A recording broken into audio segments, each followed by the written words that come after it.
The steel-toed boot connected with Keisha Williams' face at exactly 11:47 p.m. The sound was something no one in that diner would ever forget, like a branch snapping, like a life breaking in half. 2 teeth exploded from her mouth in a spray of blood and saliva, skittering across the checkered floor like dice thrown by the devil himself.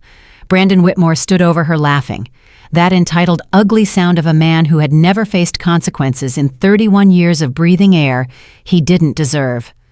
"That's what happens," he slurred, "when you don't know your place."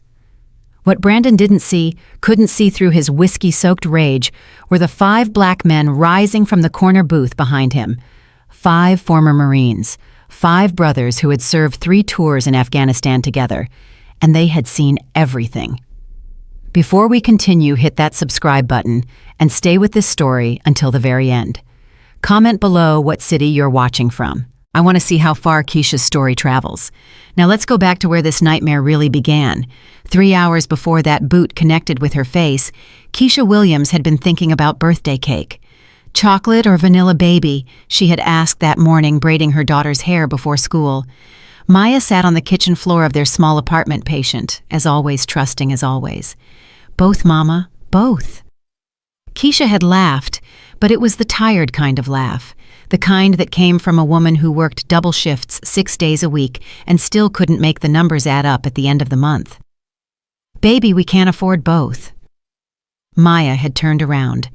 Then her 6-year-old face suddenly serious in a way that broke Keisha's heart. "Then whichever makes you smile, Mama. You don't smile enough." That conversation played on repeat in Keisha's head as she refilled coffee cups at Magnolia Diner. Her feet screamed in their worn-out sneakers. 11:30 at night, and she still had 4 hours left on her shift. Tomorrow she would work another double. The day after that, too. Rent on the apartment was due Friday, and she was $400 short. Again. The Whitmore family owned half the real estate in Jefferson County, Mississippi. They controlled the rest through fear. Senator Richard Whitmore's face smiled down from billboards all over town promising prosperity and progress. But everyone who lived here knew the truth. The Whitmores had been running this county since before the civil rights movement, and some folks said not much had changed since then. Keisha wiped down the counter for the 3rd time, not because it was dirty, but because staying busy kept the anxiety at bay. She glanced at the clock. 3 hours and 47 minutes until she could go home, kiss Maya's sleeping forehead, and collapse into bed for 4 hours before starting all over again. "More coffee, Mr. Henderson," she called to the old man in booth 3. Earl Henderson was 82 years old and spent most nights at Magnolia Diner because his house was too quiet after his wife passed. He looked up from his newspaper with rheumy eyes. "You're too good to this old man, Keisha. You tip better than most folks half your age." Earl chuckled. "That's because folks half my age don't know the value of hard work anymore. Not like you."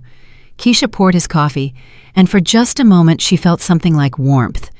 These small kindnesses from regulars were sometimes the only thing that got her through a shift. The bell above the door chimed. 5 men walked in. Keisha noticed them immediately, because you didn't not notice men like these. They moved with a particular kind of silence, a coordinated awareness that came from training most people never received. Military men. She knew the type. Her father had served in Vietnam, and he'd moved the same way until the day he died. They wore leather jackets, despite the Mississippi heat boots that had seen serious miles and expressions that said they'd witnessed things far worse than whatever this diner could offer. They took the corner booth without asking, settling in with practiced efficiency. The leader caught Keisha's attention immediately. Broad-shouldered, maybe mid-40s, with gray threading through his close-cropped dark hair. A scar cut through his left eyebrow, giving his face a permanent look of intensity. But when his eyes met Keisha's, he nodded once. Respectful. That was new. Keisha grabbed menus and headed over her body, moving on autopilot while her mind calculated bills. Medical insurance for Maya. Electric bill. The check engine light that had been glowing orange on her dashboard for 3 weeks now.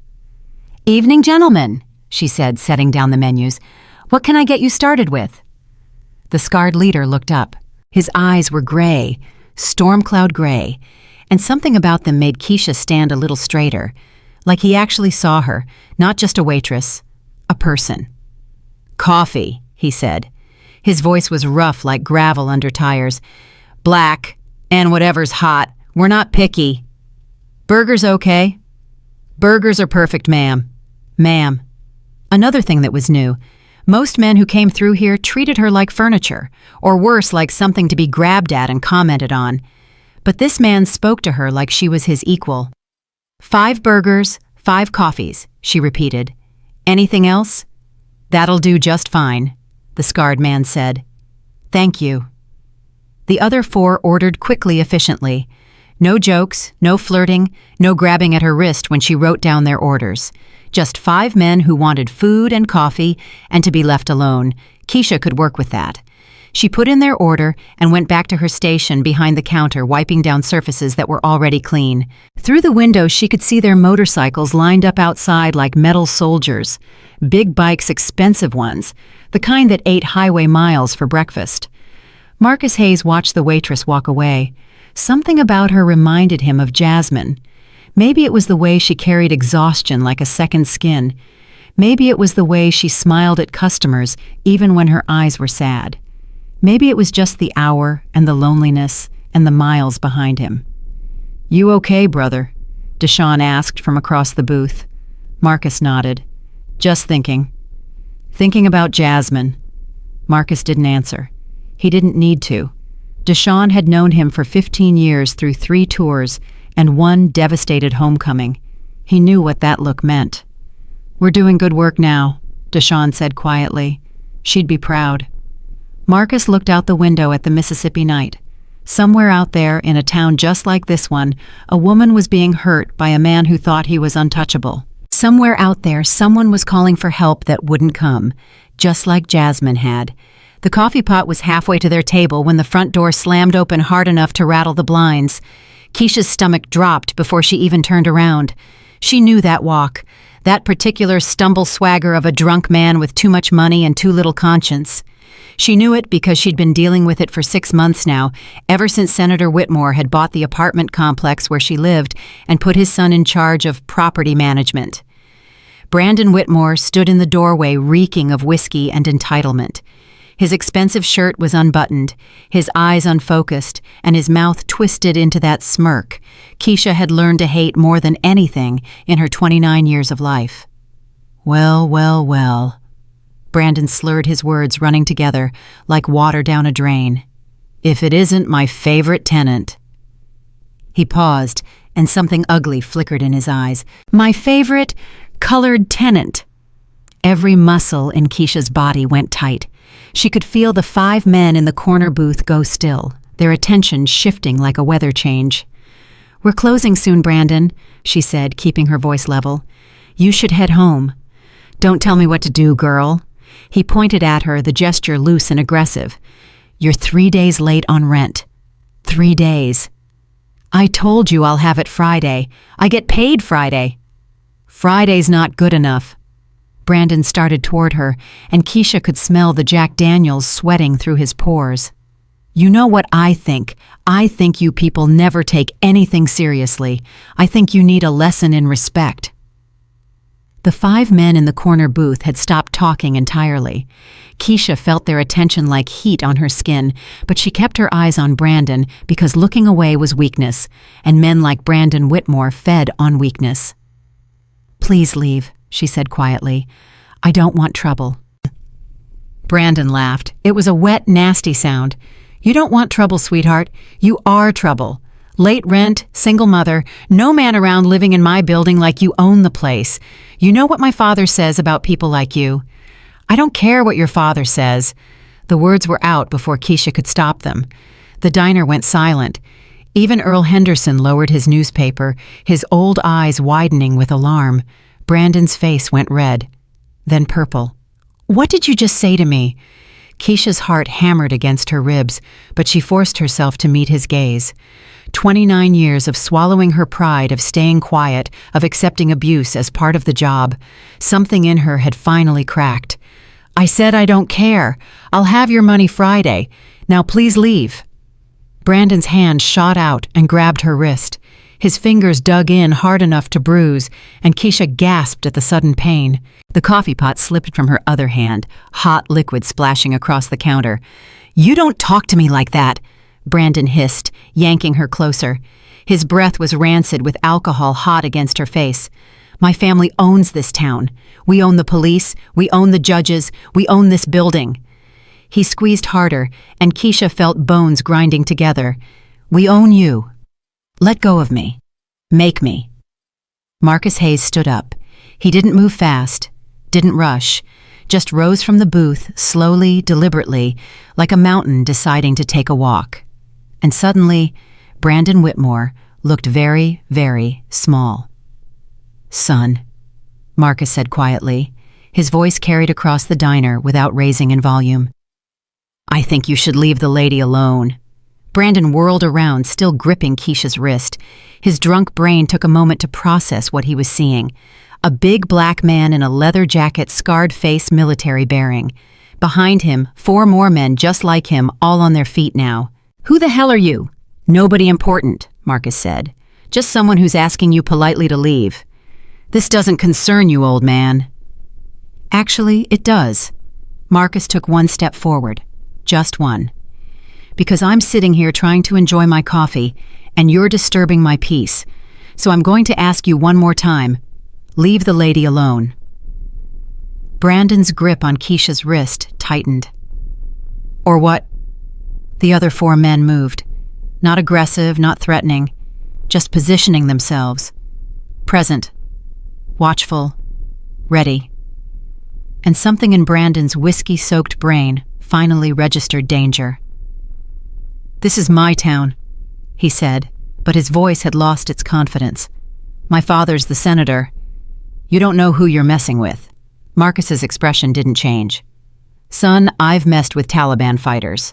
I've faced down Al-Qaeda in caves and ISIS in city streets. I've seen men die in countries you can't pronounce." He paused. "I'm not particularly worried about a drunk man-child with daddy issues." Brandon released Keisha's wrist so fast she stumbled backward. For a moment she thought it was over. He was leaving. She could finish her shift, go home to Maya, pretend this night had never happened. But Brandon Whitmore had never been told no in his entire life, and he wasn't about to start accepting it now. "You know what?" Brandon said, his voice rising. "I changed my mind." He turned back to Keisha, and something in his expression had shifted, gone past rage into something darker, something calculated. "You're out. Pack your stuff and get out of my building by Friday." "You can't do that," Keisha heard herself say. "I have a lease. I can do whatever I want." Brandon stepped closer, and Keisha backed against the counter. "This town belongs to my family. The cops work for us. The judges work for us. You think anyone's going to help you? Please?" Keisha hated the way her voice broke. "Please, my daughter." "Should have thought about your daughter before you disrespected me." Marcus moved again. "That's enough." Brandon whirled around. "I said this doesn't concern—" "You just threatened to make a woman and her child homeless because she asked you to leave. That concerns me." Marcus's eyes were cold now, dangerous. "It concerns all of us." Deshawn spoke up from behind him. "We saw everything. We heard everything. You want to evict her? You'll be doing it in front of 5 witnesses who'll testify in any court you want." "Courts!" Brandon laughed, but it sounded hollow. "My father is the court. Your father isn't here," Marcus interrupted. "You are.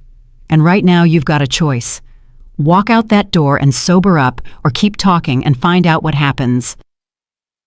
The diner hung suspended in silence. Keisha watched Brandon's face cycle through emotions: fear, rage, humiliation. She'd seen this before. Her ex-boyfriend Darnell used to get that exact look right before he broke something, right before he made someone pay for making him feel small. "Fine," Brandon spat. He backed toward the door, pointing at Keisha. "This isn't over, you hear me? This isn't—" "Go home, son," Marcus said. "Sleep it off. In the morning you'll realize you don't want this fight." Brandon's hand found the door handle. For one beautiful moment, Keisha thought he would actually leave, that the night would end with nothing worse than bruises on her wrist and fear in her heart. But Brandon Whitmore had 31 years of never facing consequences, and he wasn't about to let 5 strangers change that. You know what? He stepped back into the diner. His eyes found Keisha with a hatred so pure it took her breath away. I'm sick of people like you, coming into our town, taking our jobs, living in our buildings, and acting like you're equal to us. Brandon, don't, Keisha started. Shut up, Brandon screamed. He grabbed her arm, spinning her around with drunk strength. Look at me when I'm talking to you. Marcus moved. Fast this time, but not fast enough. Because Brandon wasn't reaching back to slap her. He wasn't pulling his fist back to punch her. He was doing something far worse. His steel-toed boot came up in a vicious arc. Keisha saw it coming, saw the expensive leather, the metal reinforcement, the murder in Brandon's eyes. Registered in some distant part of her brain that this wasn't going to be a hit. This was going to be an execution. The boot connected with her face at full force. The world exploded. Pain beyond anything Keisha had ever experienced tore through her skull. She felt her teeth shatter, felt her jaw crack, felt blood fill her mouth and spray from her lips. The floor rushed up to meet her, and she was falling into darkness. The last thing she heard before consciousness fled was Brandon Whitmore laughing. And then nothing. Nothing at all. Marcus caught Brandon before he could kick her again. He didn't think about it. 15 years of combat training took over, and suddenly Brandon Whitmore was flying backward, crashing into an empty table with the sound of splintering wood and breaking glass. "Stay down!" Marcus roared.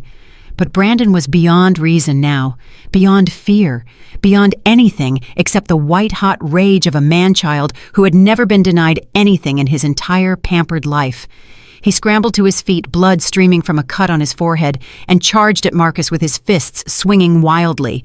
Marcus sidestepped easily, caught Brandon's arm, twisted. Brandon went down hard, face first, into the tile floor, with a crunch that made everyone wince. "I said stay down.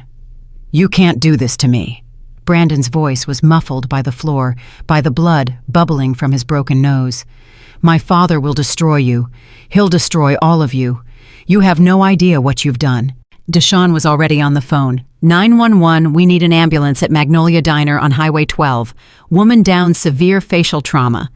And send police. We've got the assailant restrained. Jerome knelt beside Keisha, his hands gentle as he checked her pulse. She's breathing, but it's bad, real bad. Her jaw's definitely broken. She's losing a lot of blood.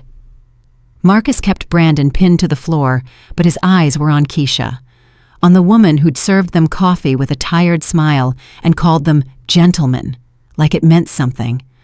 On the woman who looked so much like Jasmine. "Don't you touch me," Brandon was screaming. "Don't you put your hands on me, my father's the senator. I'll have you arrested. I'll have you killed." "Brother," Terrence's voice was calm, steady. "You need to shut your mouth right now." "I'll say whatever I want. This is still America. This is still—" Marcus applied pressure, just a little, just enough to make Brandon gasp and stop talking. "Your father isn't here," Marcus said quietly. "It's just you and us and that woman bleeding on the floor, so I'm going to give you one piece of advice and you're going to listen very carefully." He leaned closer, his voice dropping to a whisper that only Brandon could hear. "When the police get here, you're going to confess. You're going to tell them exactly what you did and why. Because if you don't, if you try to weasel out of this, if you try to use your daddy's money to make this go away, I will make it my personal mission to destroy everything your family has ever built." Brandon laughed. It came out as more of a wheeze. "You think you can take on my father? You think—" "I don't think I know." Marcus's grip tightened. "I've spent 15 years learning how to dismantle networks that thought they were untouchable. Drug cartels, terrorist cells, corrupt governments. You think your daddy's little political machine scares me?" For the first time, something like real fear flickered in Brandon's eyes. "Who are you?" he whispered. Marcus smiled. It wasn't a nice smile. "Nobody important, just a man who's very, very tired of watching people like you hurt people like her." Sirens wailed in the distance, getting closer. Earl Henderson had finally put down his newspaper. The old man watched the scene with eyes that had seen too much in 82 years, hands shaking as they gripped his coffee cup. "Is she going to be okay?" he asked no one in particular. "That poor girl, is she going to be okay?" Jerome looked up from where he knelt beside Keisha. Her blood was pooling on the floor now, spreading in a dark stain that seemed to grow with every heartbeat. "I don't know," Jerome said honestly. "But she's fighting. I can feel it. She's not giving up." The sirens grew louder. Marcus kept Brandon pinned, watching the door, waiting for the police to arrive. In his experience, cops in small southern towns weren't always on the side of justice. The Whitmore family owned the police, Brandon had said, and Marcus believed him. But they also had witnesses now, 5 witnesses who'd seen everything. 5 men who couldn't be intimidated, couldn't be bought, couldn't be silenced. Whatever happened next, Brandon Whitmore wasn't walking away from this. Not tonight. The paramedics arrived first, 2 young men who went pale when they saw Keisha's injuries. "Jesus Christ," one of them breathed. "What happened?" "He kicked her in the face," Marcus said flatly, gesturing at Brandon. "Steel-toed boot, full force. We witnessed everything." The paramedics went to work their training, taking over, even as their faces showed horror. They stabilized, her jaw started an IV, loaded her onto a gurney with practiced efficiency. "She's got a bilateral mandibular fracture," one of them said into his radio. "2 missing teeth, possible concussion, significant blood loss. We need the trauma team ready on arrival." Police arrived as the ambulance was loading. 3 officers led by a heavy-set man with a sheriff's badge and suspicious eyes. "What in the hell happened here?" Marcus stood up, finally releasing Brandon. "That man assaulted this woman, kicked her in the face with a steel-toed boot. We witnessed everything, and we're prepared to give statements." The sheriff's eyes flicked to Brandon, who was struggling to his feet, blood streaming from his nose. "Brandon, is that you?" "Sheriff Davis." Brandon's voice was nasal, distorted by his broken nose. "These men attacked me. I want them arrested." Marcus didn't move, didn't react, just watched the sheriff's face for the calculation he knew was coming. Sheriff Davis looked from Brandon to Marcus to the blood on the floor where Keisha had fallen. His jaw worked like he was chewing something unpleasant. "Now hold on," the sheriff said slowly. "Let's not jump to conclusions here. Brandon, what exactly happened?" "I came in for a drink and these thugs jumped me." Brandon pointed at Marcus. "That one assaulted me. I want him charged." Deshawn stepped forward.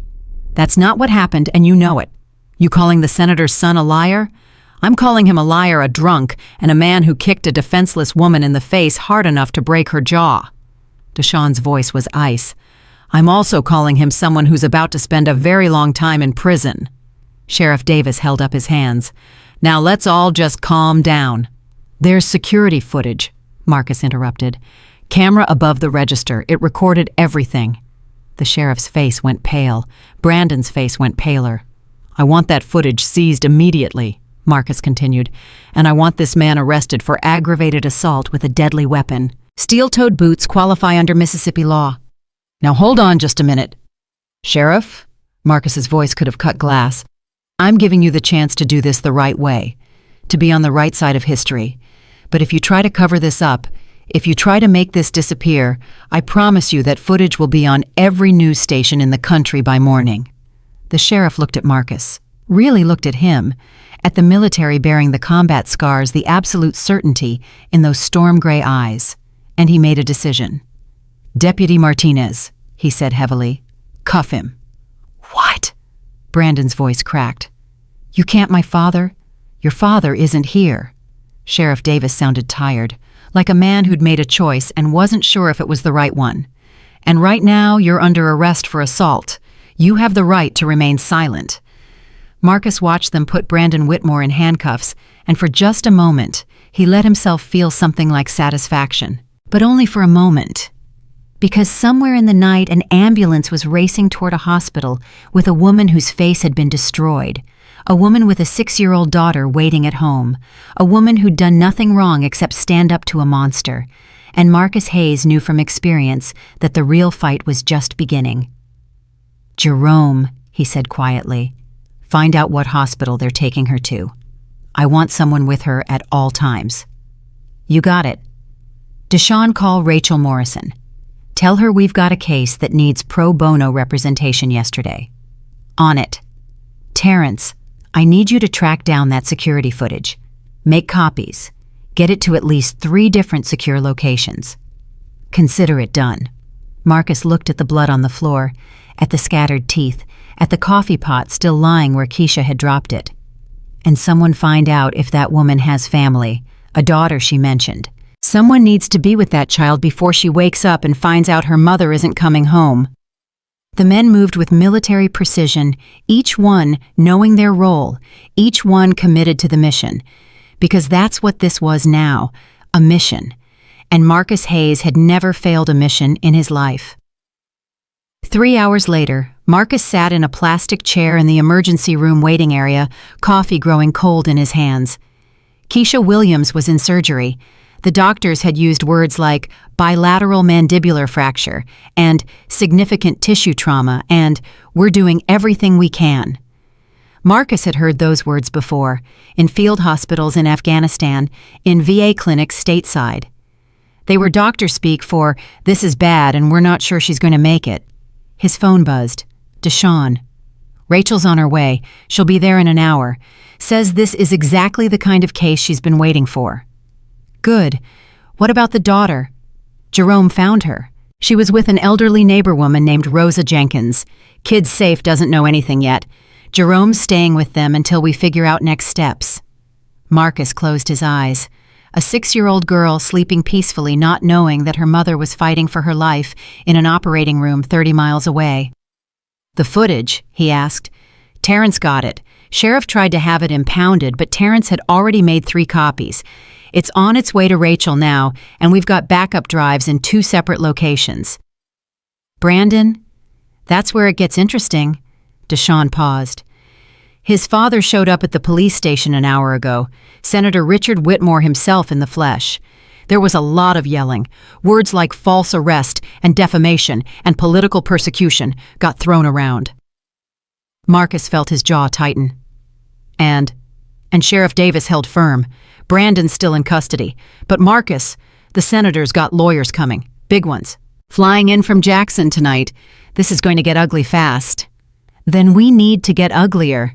That's what I figured you'd say." Deshawn's voice softened. "You okay, brother? You've been going hard since we walked into that diner." Marcus thought about Jasmine, about the phone calls she'd made that nobody answered, about the system that had failed her at every turn. "I'm fine," he said. "Keep me updated." He hung up and stared at the waiting room wall. Fluorescent lights buzzed overhead. Somewhere down the hall, a child was crying. The smell of antiseptic hung in the air like a ghost. "Excuse me, sir." Marcus looked up. A young nurse stood before him, her face drawn with exhaustion and something that looked like compassion. "Are you here for Keisha Williams?" "Yes." "Dr. Coleman wanted me to find you. She's out of surgery." Marcus stood so fast the chair scraped against the floor. "Is she—" "She's alive." The nurse hesitated. "But there's a lot we need to discuss. If you'll follow me." Dr. Patricia Coleman was waiting in a small consultation room. She was a black woman in her 50s with sharp eyes behind wire-rimmed glasses and the bearing of someone who'd spent decades fighting to be taken seriously in a profession that often didn't want her. "Have a seat, Mr. Hayes. Marcus Hayes." "Mr. Hayes." Dr. Coleman sat across from him, a folder open on her lap. "I understand you witnessed the assault on Ms. Williams." "Yes. And you don't know her personally?" "No, she was our waitress. We were just passing through." Dr. Coleman studied him for a long moment. "But you're still here, waiting. Someone should be." Something shifted in the doctor's expression. Respect, maybe, or recognition of a kindred spirit. "Ms. Williams sustained significant trauma." Dr. Coleman said, her voice becoming clinical but not cold. Both sides of her jaw were fractured. She lost 2 teeth and the surrounding tissue sustained substantial damage. "We've wired her jaw shut, which will need to remain that way for at least 6 weeks." Marcus absorbed the information. "But she'll recover. Physically, yes, with time and proper care.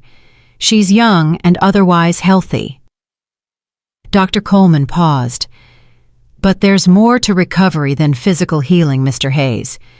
Ms. Williams is a single mother with no family support that we can find. She works at a diner that pays minimum wage. She has no health insurance.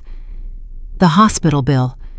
I've already documented her injuries thoroughly. Photographs, detailed notes, everything a prosecutor would need. Dr. Coleman's eyes met his. I've been practicing in this town for 22 years. I've seen what the Whitmore family does to people who cross them. I've treated 5 women in the past decade with injuries similar to Ms. Williams. All assaults they were too afraid to report. Marcus leaned forward. So why are you telling me this? Because for the first time, someone actually saw it happen. Someone who might be willing to do something about it. Dr. Coleman closed the folder. I don't know who you are, Mr. Hayes, but I know military men when I see them, and I know the look of someone who's seen injustice and can't let it stand. I'm just a man who happened to be in the wrong place at the right time. Or the right place at the right time, depending on how you look at it. Dr. Coleman stood. Ms. Williams will wake up soon.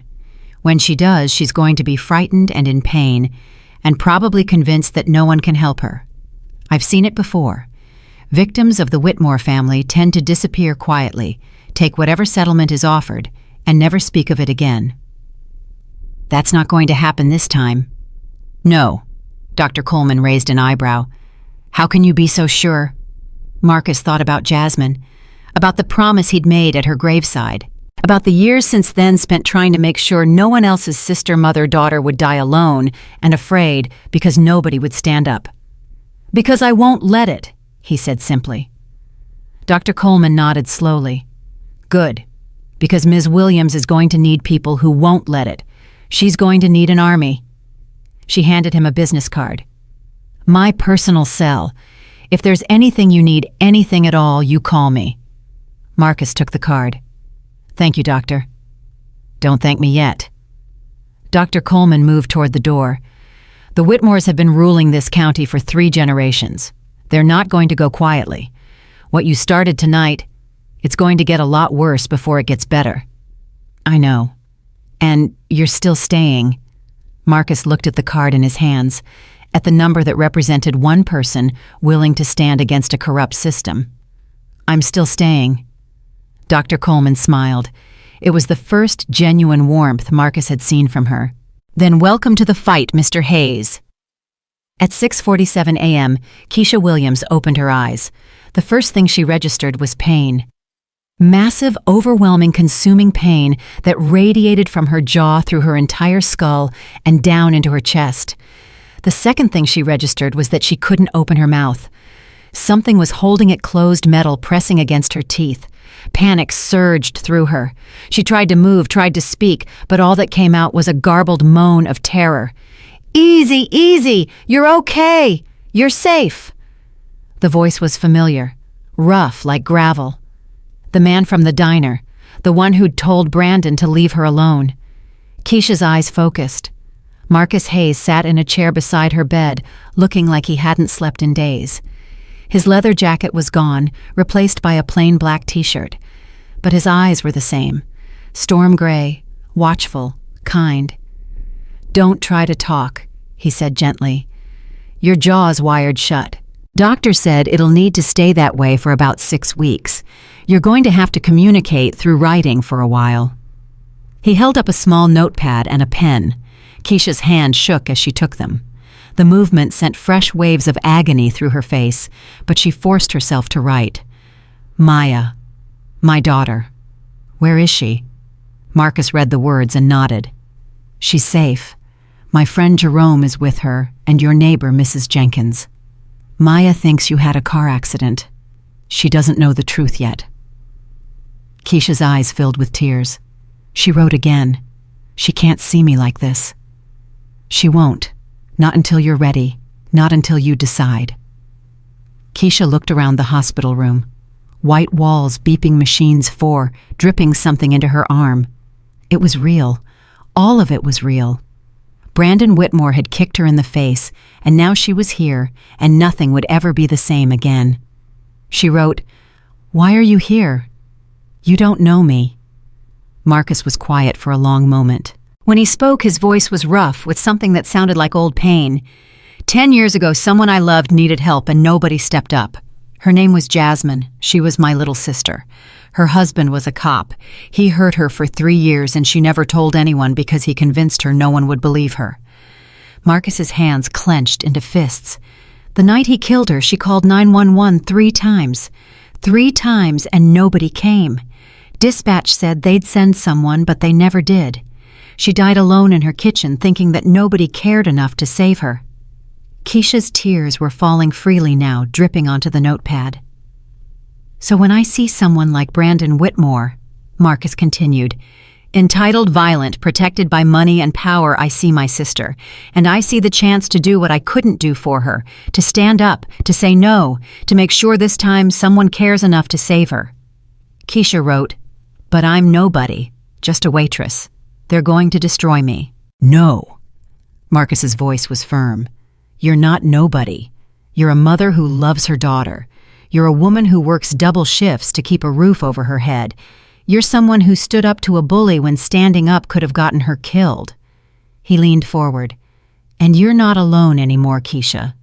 I've got 4 brothers outside that door who will stand with you. I've got a civil rights lawyer on her way who's been waiting for a case exactly like this. I've got a doctor who's ready to testify about every injury the Whitmores have ever inflicted on women in this county." He paused. "The question isn't whether we can fight them. The question is whether you're willing to try."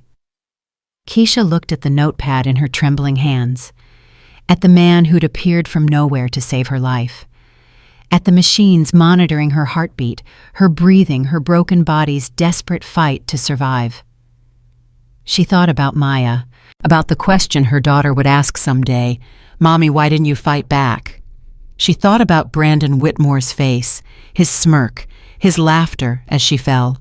And she thought about every woman who'd come before her, every victim who'd disappeared, every assault that had been buried.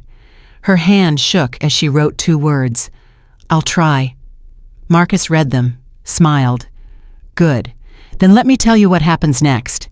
But before he could speak, the door burst open. A man in an expensive suit strode in, followed by 2 others in matching gray. They had the look of lawyers, the expensive kind, the kind who got paid to make problems disappear. "Mr. Hayes," the lead lawyer said, "I'm Robert Chen, representing the Whitmore family. I need you to step outside. I have some papers for Ms. Williams to sign." Marcus didn't move. "Ms. Williams isn't signing anything. That's for her to decide.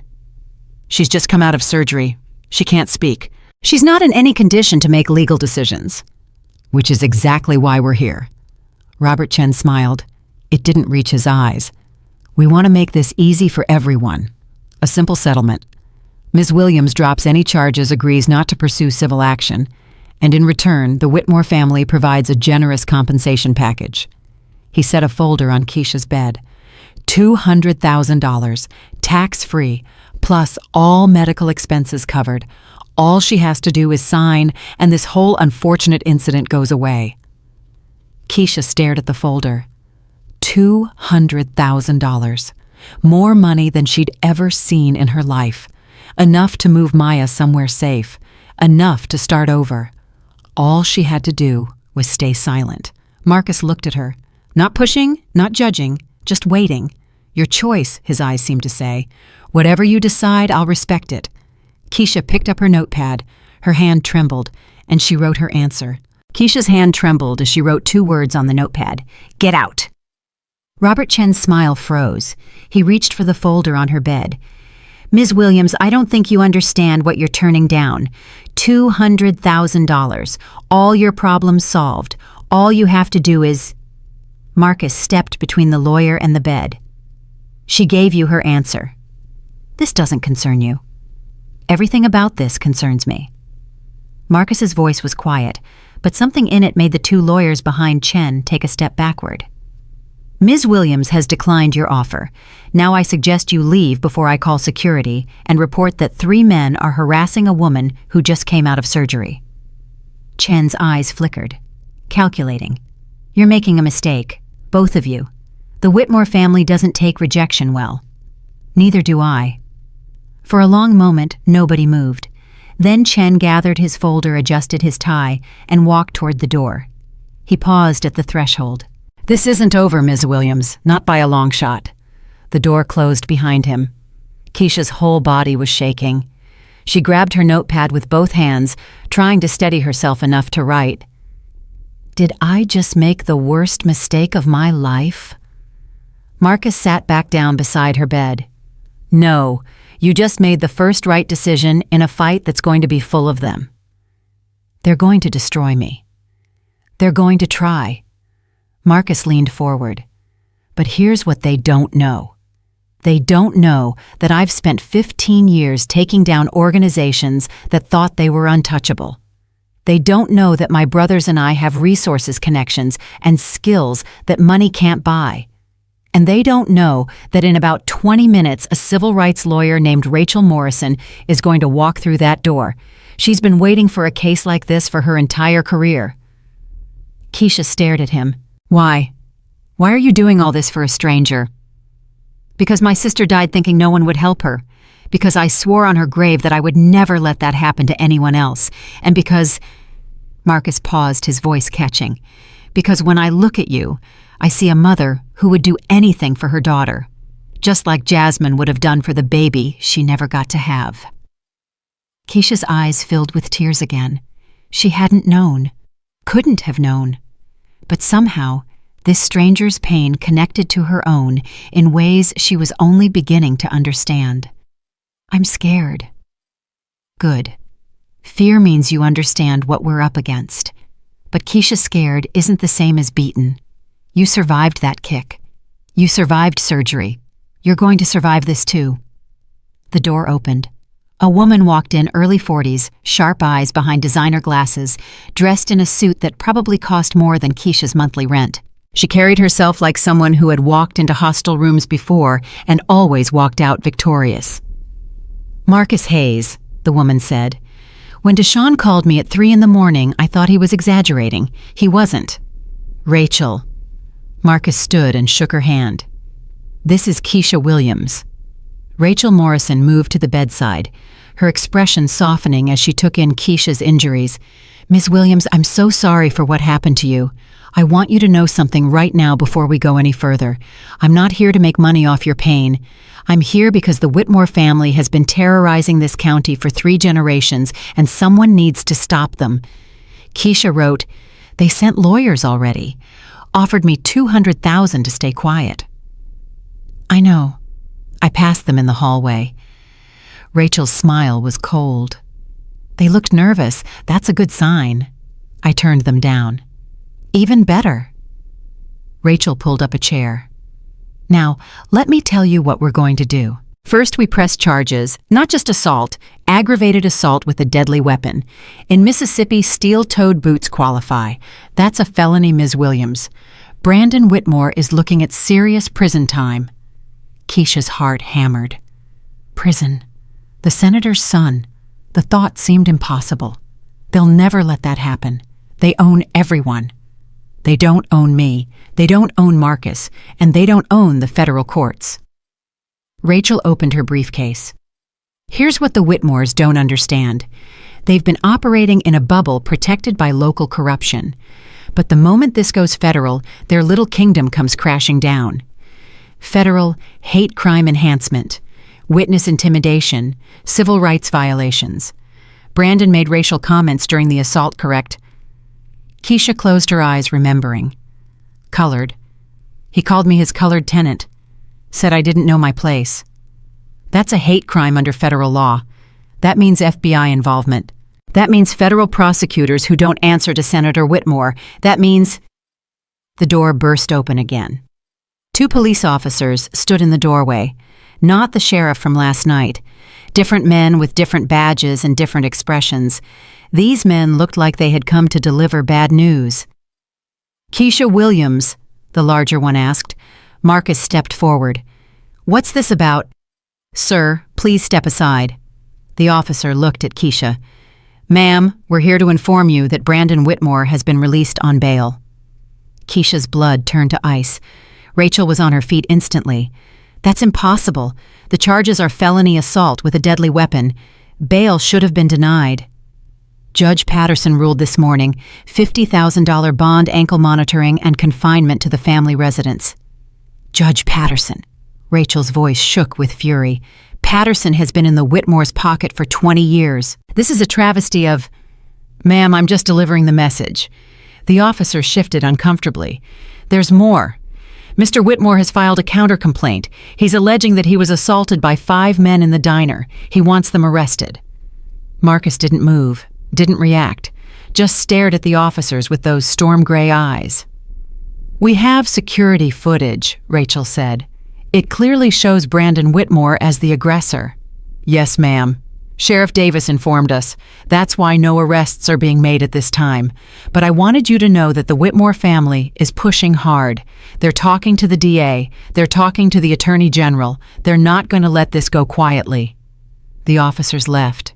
Keisha's hands were shaking so badly she could barely hold the notepad. "He's out. He's free.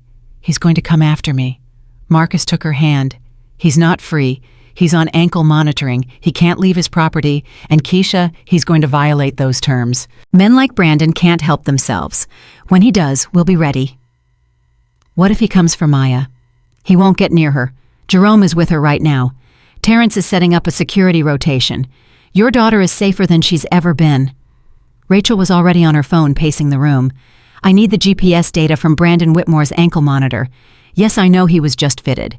I want real-time tracking, and I want to know the moment he moves 1 inch outside his permitted zone. Call me back in 30 minutes. She hung up and turned to Keisha. "Here's what's going to happen. Brandon is going to get impatient. He's going to get angry. He's been told his whole life that he's untouchable, and now someone is touching him. He won't be able to stand it. So we wait for him to make a mistake. We do more than wait. We build our case. We find his other victims. We document his pattern of violence. And when he slips up, we make sure the whole world sees it."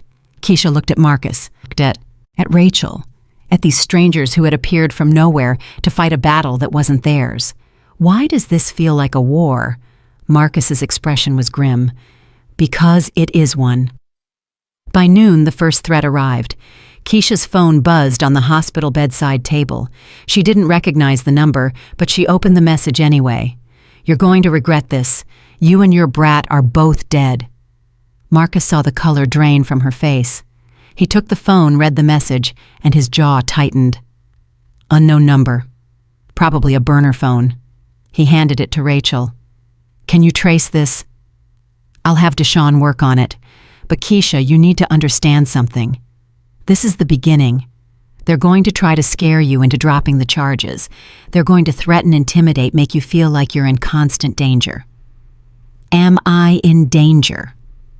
Rachel hesitated. Marcus didn't. "Yes, but you're also protected. And the more they threaten you, the more evidence we gather against them. Every text, every call, every attempt at intimidation is another nail in their coffin." Keisha stared at her phone, at the words that promised death to her and her daughter. "I want to see Maya." "Not yet," Marcus said gently. "Not while you look like this. Give it a few more days. Let the swelling go down. Let yourself heal enough that seeing you won't traumatize her." Keisha wanted to argue, wanted to demand that someone bring her daughter to her right now. But she looked at her reflection in the dark screen of her phone and knew Marcus was right. Her face was swollen beyond recognition, purple and black and yellow with bruising. Wires held her jaw shut. She looked like a monster. Maya couldn't see her like this. Tell her I love her. Tell her Mama's going to be okay. "I will. I promise." The afternoon brought more chaos. At 2:15 p.m., Senator Richard Whitmore held a press conference on the steps of the county courthouse. Marcus watched it on his phone, his expression darkening with every word. "My son is innocent. the senator declared, his voice ringing with righteous indignation. "This is a witch hunt orchestrated by outside agitators who have come into our peaceful community to stir up trouble. These so-called veterans," he practically spat the word, "are nothing but thugs who attacked my son without provocation." Marcus's hand tightened on the phone. "We will fight these baseless accusations with every resource at our disposal, and we will expose the lies being spread by a woman who has a history of—" The senator paused for effect. "Mental instability and financial problems. A woman who saw an opportunity to extort money from a prominent family and seized it." Keisha watched Marcus's face, saw the rage building behind those gray eyes. "Turn it off. You need to hear this. I can't. Please, can't. Turn it off." Marcus silenced the phone, but the damage was done. Keisha knew what was coming now. They were going to drag every detail of her life into the public eye, every struggle, every moment of weakness, every time she'd fallen behind on bills or cried herself to sleep or wondered if she was a good enough mother. They were going to destroy her. "I can't do this." "Yes, you can. You don't understand. I'm not strong like you. I'm not brave. I'm just a waitress who couldn't keep her mouth shut. I should have just given Brandon his rent money. I should have—" "Stop!" Marcus's voice was sharp. "Stop right now. You did nothing wrong. You stood up for yourself. That's not something to apologize for." "But look what it cost me. And imagine what staying silent would have cost. Imagine Brandon thinking he could treat you however he wanted because you never fought back. Imagine him hurting you worse next time. Imagine him hurting Maya." Keisha's breath caught. "That's who these people are, Keisha. They don't stop. They never stop. The only way to make them stop is to stand up and make them." The door opened. Dr. Coleman entered, her face grave. "I need to speak with you. All of you." Rachel put away her phone. "What is it?" Someone leaked Keisha's medical records to the press. Her entire history. Depression after her mother's death, anxiety medication, therapy sessions, all of it. Keisha felt the room tilt. Those records were supposed to be private, protected, sacred. "That's a HIPAA violation," Rachel said immediately. "Whoever did this is going to prison. Finding them will be the challenge. The hospital is conducting an internal investigation, but the Whitmores have connections everywhere, staff who owe them favors, administrators who've been on their payroll for years. Everyone is going to know." Keisha's writing was barely legible now, her hands shaking so badly. "Everyone is going to think I'm crazy." "No, Doctor." Coleman sat on the edge of the bed. "Listen to me. You sought help during a difficult time in your life. That makes you strong, not weak. That makes you brave, not crazy. Anyone who uses your mental health history against you is showing their own cruelty, not your instability. But the jury, any jury that hears your full story, is going to see a woman who faced incredible challenges and sought help to overcome them. They're going to see a single mother who did everything right and was still attacked by a man who thought he was above the law." Rachel was already on her phone again. "I'm filing a motion to sanction whoever leaked these records, and I'm calling every news outlet in the state to give them the real story before the Whitmores can spin it." By evening, Keisha felt like she'd aged 10 years. The news coverage was relentless. Her face, the before photo taken from her driver's license, was on every channel. They showed her employment records, her rental history, her tax returns. Every detail of her life was being dissected by strangers who didn't know her and didn't care about her. And the comments. God, the comments. "She's lying for money. Another gold digger. Of course she's playing the victim. They always do. Brandon Whitmore is a good man from a good family. This is a setup." Marcus took her phone away. "Don't read those. They're poison." But people believe them. Some people will believe anything that confirms what they already want to think. Those aren't the people we're fighting for. We're fighting for the ones who know the truth when they see it. At 8:00 p.m., something changed. Keisha's phone buzzed with a message from a number she didn't recognize. But this one wasn't a threat. "My name is Jennifer Lawrence. I worked for Mayor Chandler's office 3 years ago. Brandon Whitmore sexually harassed me for months. When I filed a complaint, they forced me to resign and sign an NDA. I saw your story on the news. I believe you. And I'm willing to testify. Marcus read the message over her shoulder. This is it. This is what we needed. Another message came through. Different number. I'm Sarah Mitchell. Brandon assaulted me 5 years ago. I was a bartender at the country club. His father paid me $50,000 to leave town and never speak of it. I still have the settlement papers. I'll testify.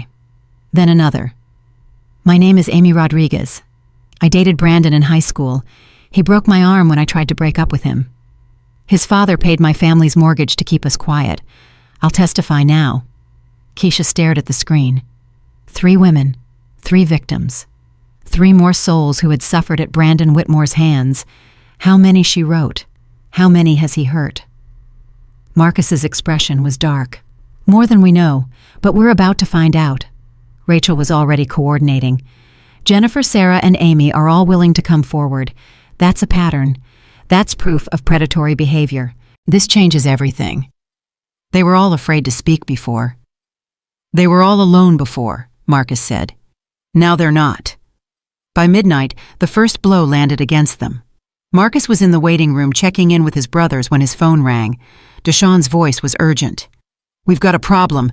Someone just attacked Rosa Jenkins. Marcus went cold. The neighbor, the one watching Maya. Someone broke into her trailer 20 minutes ago, beat her badly. Jerome got there in time to chase them off, but she's hurt. Broken ribs, concussion, dislocated shoulder. And Maya, safe. Jerome got her out before the attackers reached her room. She's scared but unharmed.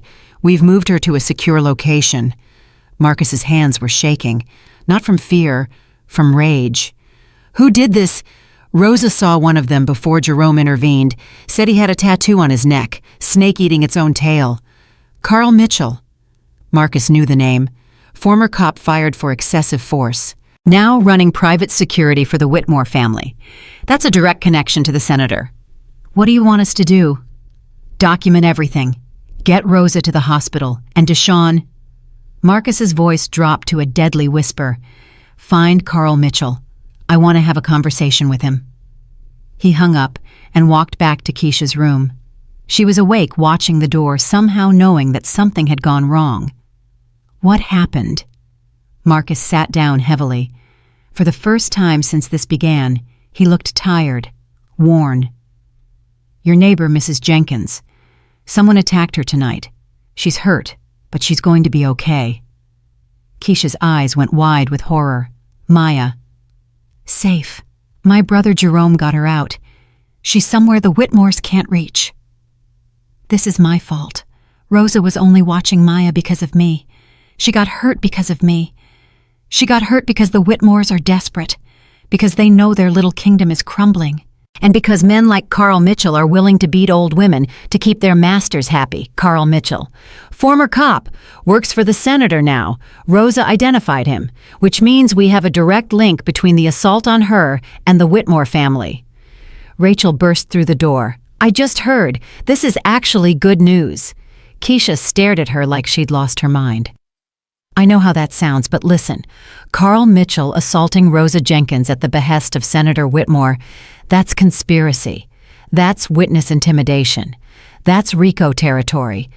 These idiots just handed us the keys to the entire case.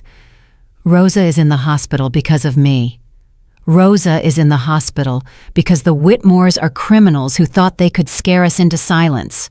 They couldn't, and now they've exposed themselves in ways they can't take back. Marcus's phone buzzed. He read the message and something in his expression shifted. Deshawn found Carl Mitchell. He's at a bar on the east side of town. He's drunk and he's talking.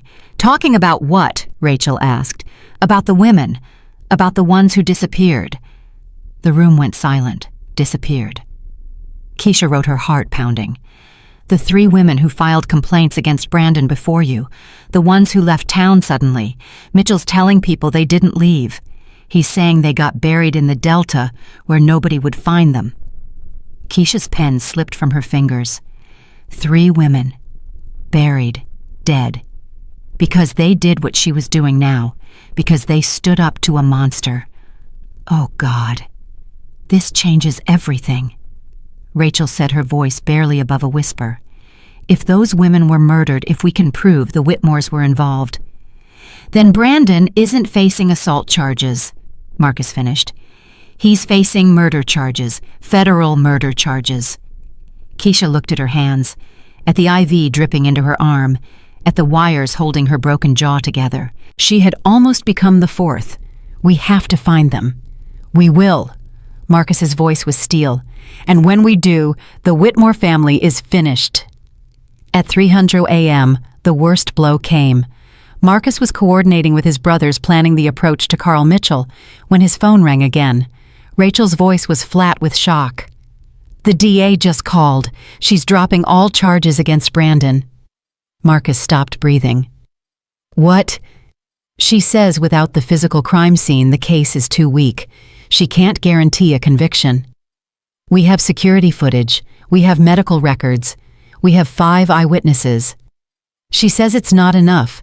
She says Brandon's lawyers will argue reasonable doubt. She says... Rachel's voice cracked. She says she's sorry.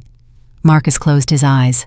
He'd known this was possible, had prepared himself for it, but actually hearing the words still felt like a knife to the chest. There's more, Rachel continued. The Whitmores are filing countercharges against Keisha, criminal fraud, filing a false police report, perjury. That's insane. We have evidence. They're claiming the evidence was doctored, that you and your brothers conspired with Keisha to frame Brandon.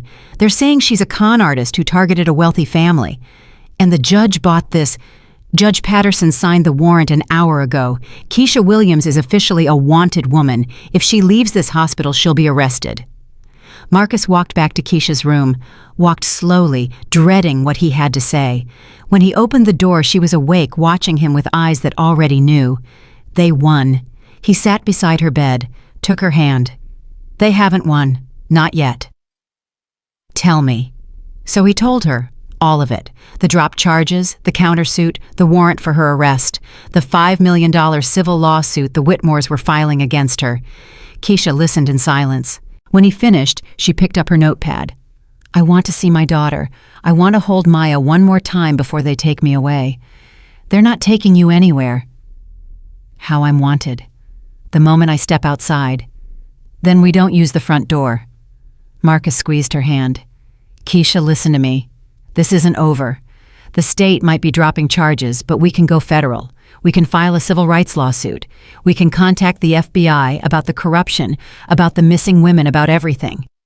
And what about Maya? They're petitioning for emergency custody. They're saying I'm an unfit mother.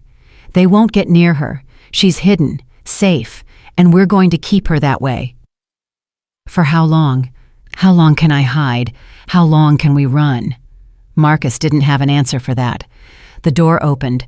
Rachel entered, followed by a woman Keisha didn't recognize.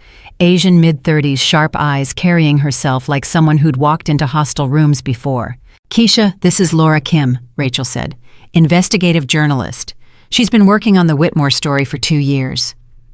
Laura stepped forward. Ms. Williams, I've seen the footage. I've talked to the other victims.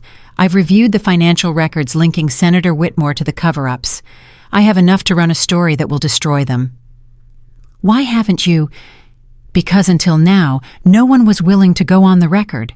No one was willing to put their face and name behind the accusations. Everyone was too scared. Laura met Keisha's eyes. Are you scared? Terrified. Good. Fear means you understand what's at stake. But I need to ask you something, Ms. Williams. Something important. What I need you to go public, on camera, face visible, name attached, no anonymity. I need you to tell your story to the entire country. Keisha's hand trembled. Going public meant everyone would know. Everyone would see her broken face. Everyone would judge her. Every mistake she'd ever made would be dissected by millions of strangers. But going public also meant Ashley Morgan might see it. The young woman who was dating Brandon now. The one who didn't know she was in love with a monster. It meant the 3 women buried in the Delta might finally have justice. It meant Maya would grow up knowing her mother fought back. If I do this, Keisha wrote what happens. We run the story on national television. Every news outlet in the country picks it up. The FBI can't ignore it. The Attorney General can't ignore it. The Whitmores become so radioactive that no one wants to be associated with them. And if it doesn't work, Laura was quiet for a moment. Then she said, "Then at least you told your truth. At least the world knows what really happened. At least Brandon Whitmore can't hide behind his father's money and pretend to be innocent." Keisha looked at Marcus, at Rachel, at Laura, at all these strangers who had stepped into her life and refused to leave. "When do we start?" Laura smiled. "Right now." They filmed the interview at 4:00 a.m. in the hospital room, with Keisha's battered face visible for all the world to see. She couldn't speak, so she wrote her answers. Laura read them aloud, her voice carrying the weight of Keisha's words. "He called me his colored tenant. Said I didn't know my place. Then he kicked me in the face. I heard my teeth break. I heard him laughing. I thought I was going to die. But then 5 men stood up, 5 strangers who could have walked away. They didn't walk away. And now I'm not walking away either." Laura asked her why she was doing this, why she was risking everything. Keisha's answer was simple. "Because my daughter asked me why I don't smile anymore. Because I want her to grow up knowing that fighting back is possible. Because 3 women are dead, and if I stay silent, I'm helping kill the next one." The interview ended as dawn broke outside the hospital window. Laura promised to have the story ready within 48 hours. She promised it would run on national television. She promised the whole world would see. Keisha lay back against her pillows, exhausted beyond words, and thought about Maya. About the little girl who wanted her mother to smile more. About the woman she was becoming because that little girl believed in her. Whatever happens, she wrote to Marcus before exhaustion claimed her thank you. For everything. Marcus read the words, nodded, and settled into the chair beside her bed, keeping watch through the night. Because the war wasn't over. It was just beginning. And somewhere out there, Senator Richard Whitmore and his monster of a son were about to learn a lesson they should have learned long ago. That some people, when you push them hard enough, push back harder. And some waitresses, when you kick them down, get back up swinging. The story aired at 6:00 p.m. on a Thursday evening, right when most of America was sitting down to dinner. Laura Kim had kept her promise. National television, prime time, every major network picked it up within the hour. Keisha watched from her hospital bed, Marcus on one side, Rachel on the other. Her own face filled the screen, swollen and broken wires holding her jaw together. She barely recognized herself. But it was her words that mattered. Laura's voice carried them to millions of homes across the country. "He called me his colored tenant. Said I didn't know my place. Then he kicked me in the face." The footage from the diner played next. Grainy black and white, but unmistakable. Brandon Whitmore grabbing Keisha's arm. Keisha backing away, Brandon's boot connecting with her face in a vicious arc. Then her body hitting the floor. Then Brandon laughing. The clip ended and Laura's face appeared on screen. This footage was obtained from security cameras at Magnolia Diner in Jefferson County, Mississippi. The man you just saw is Brandon Whitmore, son of Senator Richard Whitmore. The woman he assaulted is Keisha Williams, a 29-year-old single mother who worked as a waitress at the diner. The screen changed to photos of 3 women, young, smiling, alive. But Keisha Williams is not Brandon Whitmore's only victim. According to sources who spoke with this reporter, at least 3 other women filed complaints against Brandon Whitmore in the past decade. All 3 complaints were dismissed. All 3 women subsequently disappeared. Keisha's breath caught. Disappeared. Such a small word for such a monstrous thing. Their names were Destiny Thompson, Maria Santos, and Crystal Washington. Their families have not heard from them in years. Law enforcement classified them as runaways or missing persons, but new evidence suggests they may have met a far darker fate. The screen cut to a shadowy figure, voice distorted. "I worked for the senator for 5 years. I know where they put those women. They're buried out in the Delta, in a spot nobody goes. 3 of them, maybe more." Keisha recognized the voice despite the distortion. Carl Mitchell, the man who'd attacked Rosa Jenkins. Somehow Laura had gotten him to talk on camera. The interview continued for another 15 minutes. Jennifer Lawrence spoke about the sexual harassment she'd endured. Sarah Mitchell described her assault in detail. Amy Rodriguez showed the medical records from her broken arm. And through it all, Keisha's face kept appearing on screen. The before photo from her driver's license, the after photo from the hospital. The contrast was devastating. When it ended, the room was silent. Then Rachel's phone rang, and Marcus's, and the hospital's front desk. All at once. The floodgates had opened. By 7:00 p.m., the FBI had announced they were opening a federal investigation into Senator Richard Whitmore and his associates. By 8:00 p.m., the state attorney general had pledged to review every case dismissed by Judge Patterson in the past decade. By 9:00 p.m., the Mississippi State Police had launched an inquiry into corruption within the Jefferson County Sheriff's Department. And by 10:00 p.m., Senator Richard Whitmore had resigned.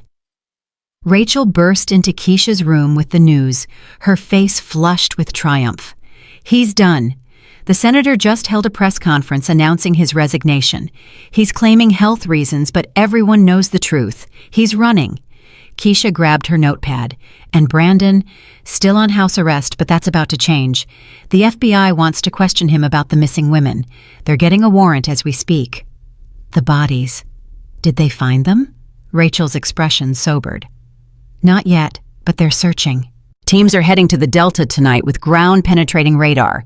If those women are out there, they'll find them. Marcus stood by the window phone pressed to his ear. He'd been on calls for the past 3 hours coordinating with his brothers, with law enforcement contacts with people whose names he never mentioned. When he hung up, his face was grim. They found something. Every head in the room turned. Search teams hit a spot about 10 miles from where Carl Mitchell said to look. Ground radar picked up 3 anomalies. They're excavating now. Keisha's hand flew to her mouth. 3.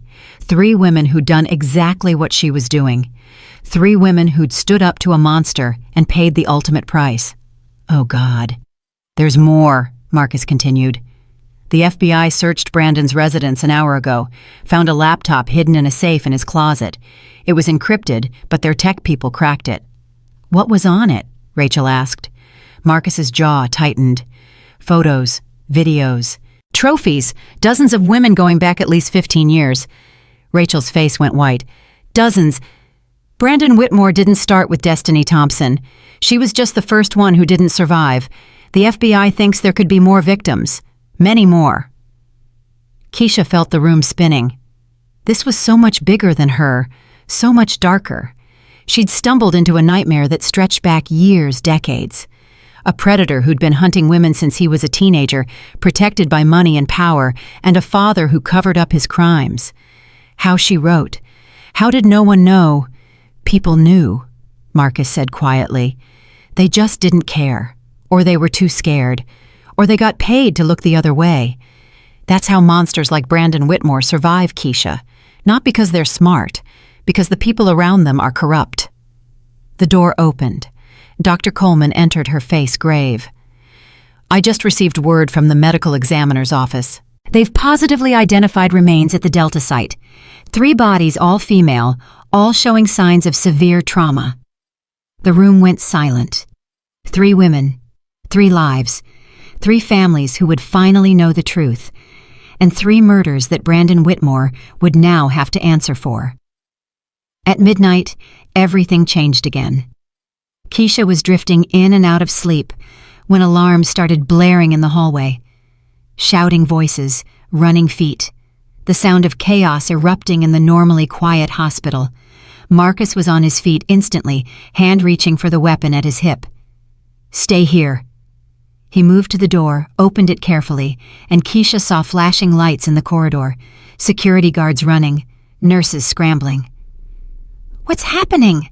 Rachel demanded. A security guard skidded to a halt outside Keisha's door. Brandon Whitmore just breached the hospital perimeter. He cut off his ankle monitor 20 minutes ago. We think he's somewhere in the building. Keisha's blood turned to ice. He was here. The man who'd kicked her in the face, who'd killed 3 women who'd promised to destroy her. He was in this building. Maya. Her hand shook as she wrote. Where's Maya safe? Marcus said immediately. She's with Jerome at a location Brandon doesn't know about. He can't touch her. But he can touch Keisha, Rachel said. We need to move her. Now. The whole hospital is on lockdown. There are cops at every exit. Brandon's not thinking clearly anymore. He's desperate. Marcus pulled out his phone, dialed quickly. Deshaun Brandon's in the building. I need everyone here. Yes, everyone. This ends tonight. He hung up and looked at Keisha. I'm not going to let him hurt you again. Do you understand he's not getting near you? Keisha wanted to believe him, wanted to trust in his strength, his certainty. But she'd seen Brandon's face when he kicked her, seen the madness in his eyes. A man like that backed into a corner was capable of anything. He's going to kill me. No. Marcus's voice was steel. He's not. The lights went out. The entire hospital plunged into darkness. Emergency generators kicked in a moment later, but the main lights stayed dead. Only the dim glow of backup systems illuminated the corridors. He cut the power, Rachel whispered. Marcus moved to the door, his weapon drawn. Stay with her. Where are you going? To find him before he finds us. He disappeared into the darkness. Keisha lay in her bed, heart pounding so hard she could feel it in her broken jaw. Every shadow seemed to move. Every sound seemed threatening. She grabbed her notepad, but her hands were shaking too badly to write. Rachel pulled a chair close to the bed. It's going to be okay. Marcus knows what he's doing, and the police are everywhere. But the words rang hollow. The police had been everywhere before. The police had been on the Whitmore payroll for decades. How many of them were still loyal to the senator? How many of them might look the other way if Brandon slipped past? A sound in the hallway. Footsteps. Slow. Deliberate. Rachel stood positioning herself between Keisha and the door. The footsteps stopped. Silence. Then the door handle turned. Rachel grabbed the heaviest object she could find, a metal bedpan, and raised it like a weapon. The door swung open. Marcus stood in the doorway, breathing hard. He's on the 4th floor. Security has him cornered in a storage room. It's over. Keisha's whole body sagged with relief. Is he in custody? Marcus hesitated. That small pause told Keisha everything she needed to know. What happened? He had a gun. When security tried to take him, Marcus stopped, swallowed. He shot himself. He's dead.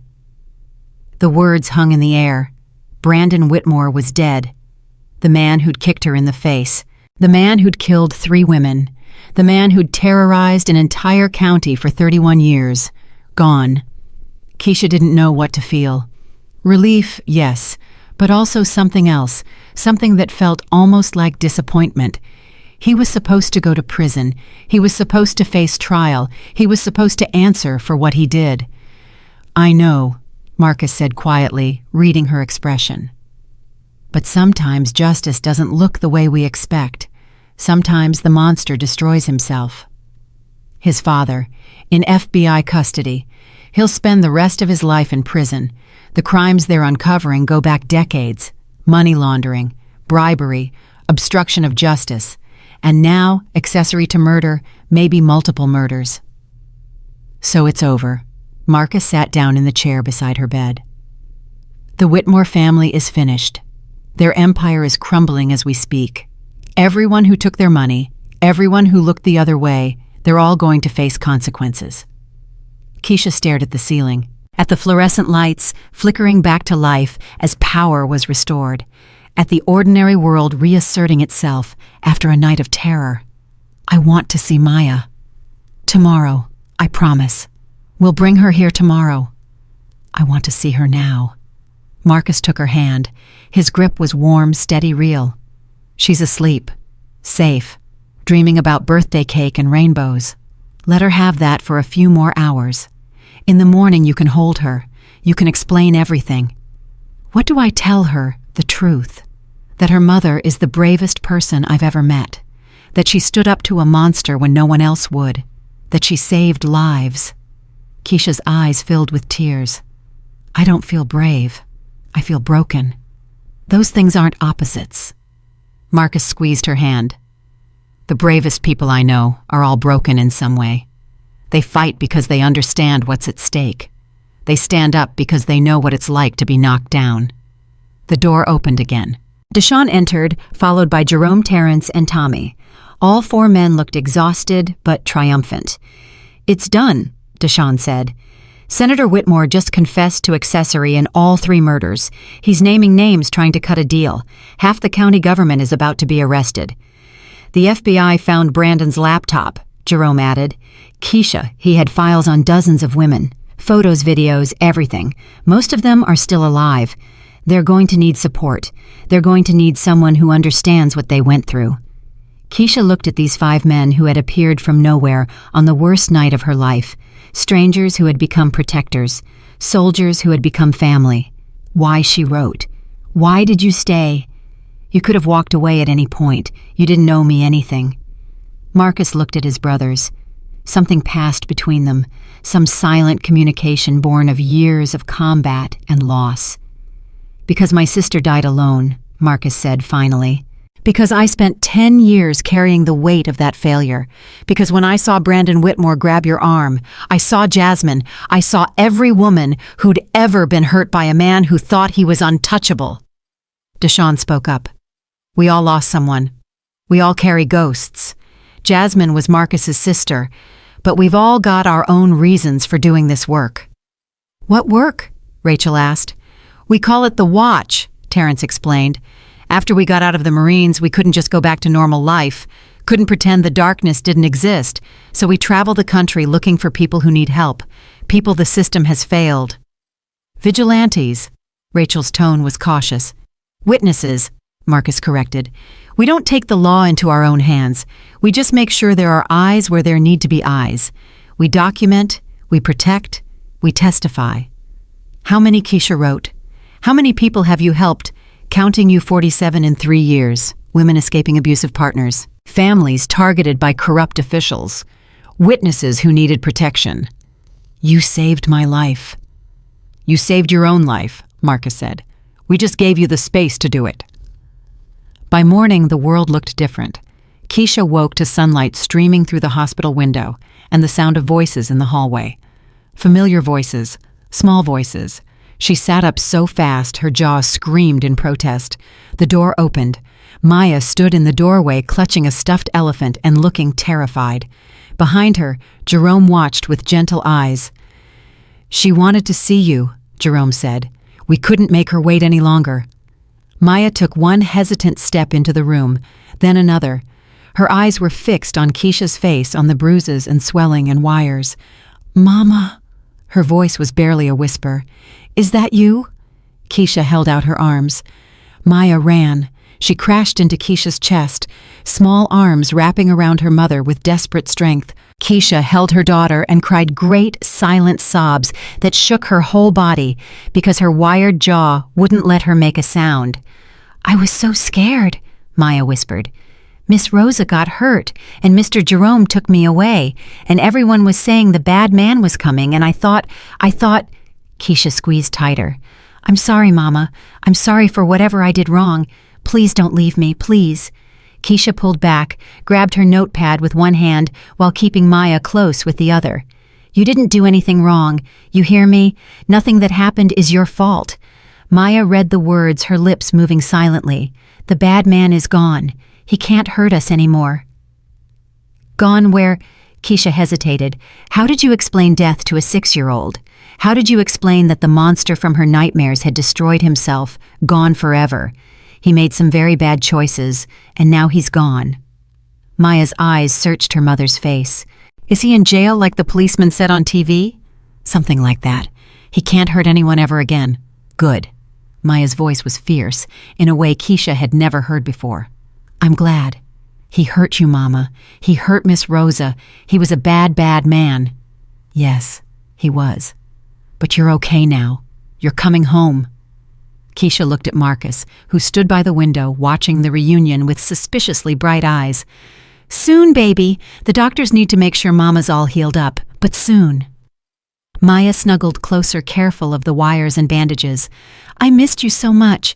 I drew you pictures. Mr. Jerome helped me. Do you want to see?" Keisha nodded, and Maya produced a stack of crayon drawings from her backpack. Rainbows and flowers and stick figures holding hands. One drawing showed a woman in a hospital bed with the words, "Mama is a hero," written in wobbly letters at the top. Keisha's heart cracked open. "Where did you learn that word?" Mr. Marcus told me. He said, "You're the bravest person he ever met. He said you saved lots of people by telling the truth." Keisha looked at Marcus. He shrugged, almost embarrassed. "Kids ask questions. I answered them." "Thank you." Keisha wrote the words and held them up for him to see. "For everything." The next few days passed in a blur of interviews and legal proceedings and medical checkups. The FBI arrested 17 people connected to the Whitmore corruption network. Police chiefs, judges, county officials, businessmen. The entire power structure of Jefferson County was dismantled in less than a week. Senator Richard Whitmore pleaded guilty to accessory to murder after the fact, obstruction of justice, and conspiracy. He was sentenced to 40 years in federal prison. He would die there, everyone knew. He was 67 years old, and his health was failing. The bodies of Destiny Thompson, Maria Santos, and Crystal Washington were positively identified. Their families finally had closure after years of not knowing. 3 funeral services were held, and Keisha attended all of them. Her face still healing, her jaw still wired shut. She didn't speak at the services. Couldn't have even if she'd wanted to. But she stood with the families, held their hands, let them know that their daughters' deaths had not been in vain. After Crystal Washington's funeral, the girl's mother approached Keisha. "You could have stayed silent," she said. "You could have taken their money and walked away. Nobody would have blamed you." Keisha shook her head, writing quickly on her notepad. "I couldn't. Not after what he did to me, not knowing there might be others. Crystal tried to report him, 5 years ago. She called the police and they told her there was nothing they could do. Then she disappeared. I'm so sorry." "Don't be sorry. Be proud." Mrs. Washington took both of Keisha's hands in her own. "You did what no one else had the courage to do. You stood up. You spoke out. Because of you, my daughter's killer is dead, and his father is going to prison. I wish I could have saved her. You couldn't save Crystal, but you saved the next one, and the one after that. Every woman Brandon Whitmore would have hurt you saved them all." The Silent Voices Foundation was born 3 weeks later. It started with a conversation between Keisha and Jennifer Lawrence, one of Brandon's other victims. "We need something," Jennifer said. "A network, a way for victims to find each other, support each other, know they're not alone." Keisha, her jaw finally unwired, her voice still rough and unfamiliar, nodded slowly. "What would that look like?" "I don't know. Legal resources maybe, safe houses, a hotline where women can call when they're scared." "It's a lot of work." "Are you afraid of work?" Keisha almost laughed. She'd worked double shifts for years just to keep a roof over Maya's head. Work had never scared her. "No, I'm not afraid of work." "Then let's do it." They did it. Rachel Morrison provided the legal framework. Dr. Coleman provided the medical contacts. Marcus and his brothers provided the security expertise. Within 6 months, Silent Voices Foundation had offices in 3 states. A 24-hour hotline, pro bono legal services for assault victims, safe houses where women could escape their abusers, and at the center of it all, Keisha Williams, the waitress who'd gotten kicked in the face, the mother who'd refused to stay silent, the survivor who'd become a fighter. 1 year after that night at Magnolia Diner, Keisha stood at a podium in Atlanta, addressing a crowd of 300 people at a victims' rights conference. Her face had healed. The dental work was complete. She looked like herself again, or at least a version of herself that had been through fire and come out stronger. "People ask me if I regret what I did," she said, her voice carrying across the silent room. "They ask if I'd do it again, knowing what it would cost." She paused. "The answer is complicated. Do I regret the pain, the fear, the nights I couldn't sleep because I thought Brandon Whitmore was going to kill me? Of course I do. But do I regret that 3 families finally know what happened to their daughters? Do I regret that dozens of other victims have come forward because they saw me fight back? Do I regret that my daughter now knows what courage looks like?" She shook her head. "No, I don't regret that. Here's what I want you to take away from my story. Justice isn't about revenge. It's about accountability. It's about saying you don't get to hurt people without consequences. It's about protecting the next potential victim. I was a waitress making minimum wage. I had no power, no connections, no resources. I was the perfect victim because I was vulnerable. But vulnerability isn't weakness.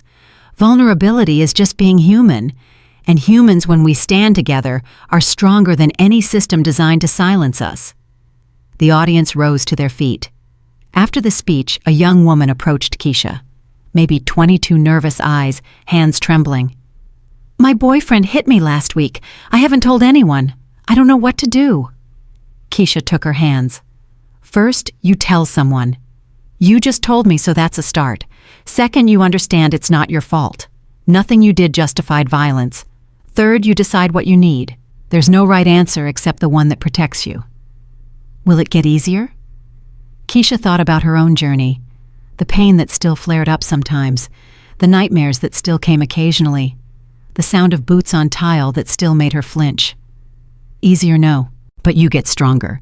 You learn you're capable of more than you thought. You learn that fear doesn't have to stop you. And you learn that you're not alone. The young woman hugged her, crying. Thank you. Thank you for showing me it's possible. That night back in her hotel room, Keisha called Maya. Hi, Mama. How was your speech? Good, baby. Really good. How's school? We did a project about heroes. I told my class about you. My teacher said you're an inspiration. Keisha's eyes filled with tears. That's sweet, baby. It's not sweet. It's true. Maya's voice was serious. You taught me something important, Mama. What's that? That being scared doesn't mean you can't be brave, that standing up is more important than staying safe, that sometimes one person really can change everything. Keisha wiped her eyes. When did you get so smart? I learned from watching you. After they hung up, Keisha stood at her hotel window and looked out at the Atlanta skyline. She thought about Brandon Whitmore in his grave, about Senator Whitmore in his cell, about the 17 people who'd been convicted for their roles in the corruption network. She thought about Destiny and Maria and Crystal finally at rest. She thought about the hundreds of women she'd helped through Silent Voices Foundation. The lives saved, the cycles broken, the futures protected. And she thought about Maya, about the woman her daughter would become, about the lessons she'd learned from watching her mother fight. Her phone buzzed. A text from an unknown number. My name is Tanya. I'm 34. My husband is a police captain in our town. He's been hurting me for 8 years. I saw your speech online. Can you help me? Keisha didn't hesitate. Her fingers moved across the screen, typing a response that she'd typed hundreds of times before. Yes, I can help. You're not alone anymore. Because that was the truth she'd learned in that diner, bleeding on the floor, while a monster laughed above her. Nobody fights alone. Not anymore. Tanya Morrison arrived at the Silent Voices safe house at 3:47 a.m. on a Tuesday, carrying nothing but a duffel bag and a black eye that was already turning purple. Keisha met her at the door. You made it. I almost didn't. Tanya's voice was barely a whisper. He found out I was leaving. He said if I walked out that door, he'd kill me. But you walked out anyway. I kept thinking about what you said in your speech, that being scared doesn't mean you can't be brave. Keisha led her inside, sat her down, handed her a cup of coffee. Tell me everything. Tanya's story took 2 hours. 8 years of marriage to Captain David Morrison of the Greenville Police Department. 8 years of broken bones and black eyes and threats. 8 years of silence because who would believe her? Her husband was a decorated officer, a community leader, a man everyone trusted. I reported it once, Tanya said. 3 years ago. I went to his precinct and talked to the desk sergeant. You know what happened? Keisha already knew. She'd heard this story 100 times. He called David, told him everything, said I was trying to cause trouble. And David came home. And David came home. Tanya touched her ribs, wincing. I couldn't walk for a week. At 6:00 a.m., Keisha called Marcus. "I need your help." "What's the situation?" "Police captain in Greenville. His wife just showed up at the safe house. He's been beating her for 8 years. Evidence. Medical records going back to 2016. Photos she took after every incident. Text messages where he threatens her." "That's solid. What do you need from us?" "Protection. If David Morrison finds out where she is, he'll come after her, and he'll come with backup. I'll have Terrence and Jerome there within the hour." "Thank you, Marcus." "Stop thanking me. This is what we do." By noon, the safe house was secure. Terrence monitored the perimeter, while Jerome coordinated with local law enforcement, specifically officers who weren't on David Morrison's payroll. Rachel Morrison, no relation to David, arrived at 2:00 p.m. with a restraining order already drafted. "This will buy us time," she said. "But Keisha, we need to be smart about this. David Morrison isn't like Brandon Whitmore. He doesn't have a senator for a father, but he has something almost as dangerous." "What?" "The Brotherhood. Blue wall of silence. Cops protect their own. If we go after David, we're going against an entire department." "Then we go against an entire department." Rachel smiled. "That's what I was hoping you'd say." The first threat came at 4:00 p.m. Keisha's phone buzzed with an unknown number. She answered, expecting another victim seeking help. "Keisha Williams." The voice was male, cold-controlled.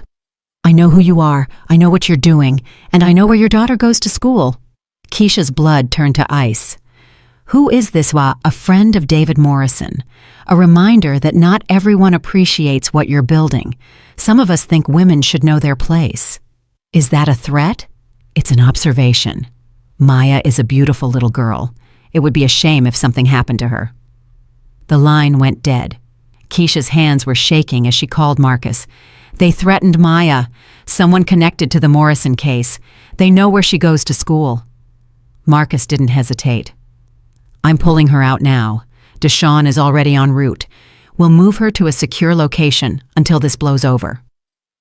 "Marcus, what if it doesn't blow over? What if this is my life now? Constant threats, constant fear, constantly putting my daughter at risk." "Then we adapt. We get smarter. We get stronger. But we don't stop, Keisha. The moment we stop is the moment they win." Maya was confused when Marcus picked her up from school. "Where's Mama? Why isn't she here?" "Your Mama's doing important work, sweetheart. Some bad people are trying to scare her, so we need to make sure you're extra safe for a while. Like before when the other bad man was looking for us." "Just like that. You remember what to do." Maya nodded solemnly. "Stay close to you or the other uncles. Don't talk to strangers. Don't tell anyone where I'm staying." "That's my girl." They drove to a new safe house, this 1-2 hours outside the city. Grandma Rosa was already there, still recovering from her own injuries, but insisting on being part of Maya's protection detail. "That child needs family around her," Rosa had said when Keisha tried to object. "And family doesn't back down just because things get dangerous." At 8:00 p.m., David Morrison held a press conference. Keisha watched it from the safe house, where Tanya was hiding her stomach, churning with familiar dread. "My wife is mentally unstable," David said, his voice dripping with false concern. "She's been struggling with psychiatric issues for years. I've tried to get her help, but she refuses treatment. Now she's fallen in with a radical organization that's filling her head with lies." A reporter asked about the allegations of abuse. "Completely fabricated. I've never laid a hand on my wife in anger. These accusations are being manufactured by people who want to destroy law enforcement in this country. It's a coordinated attack on our thin blue line." Tanya watched the screen with tears streaming down her face. "No one's going to believe me. They're going to believe him." "Some people will," Keisha admitted. "Some people always believe the man in the uniform, but not everyone. And the people who matter, the people who can help, they're going to see through his lies." "How can you be so sure?"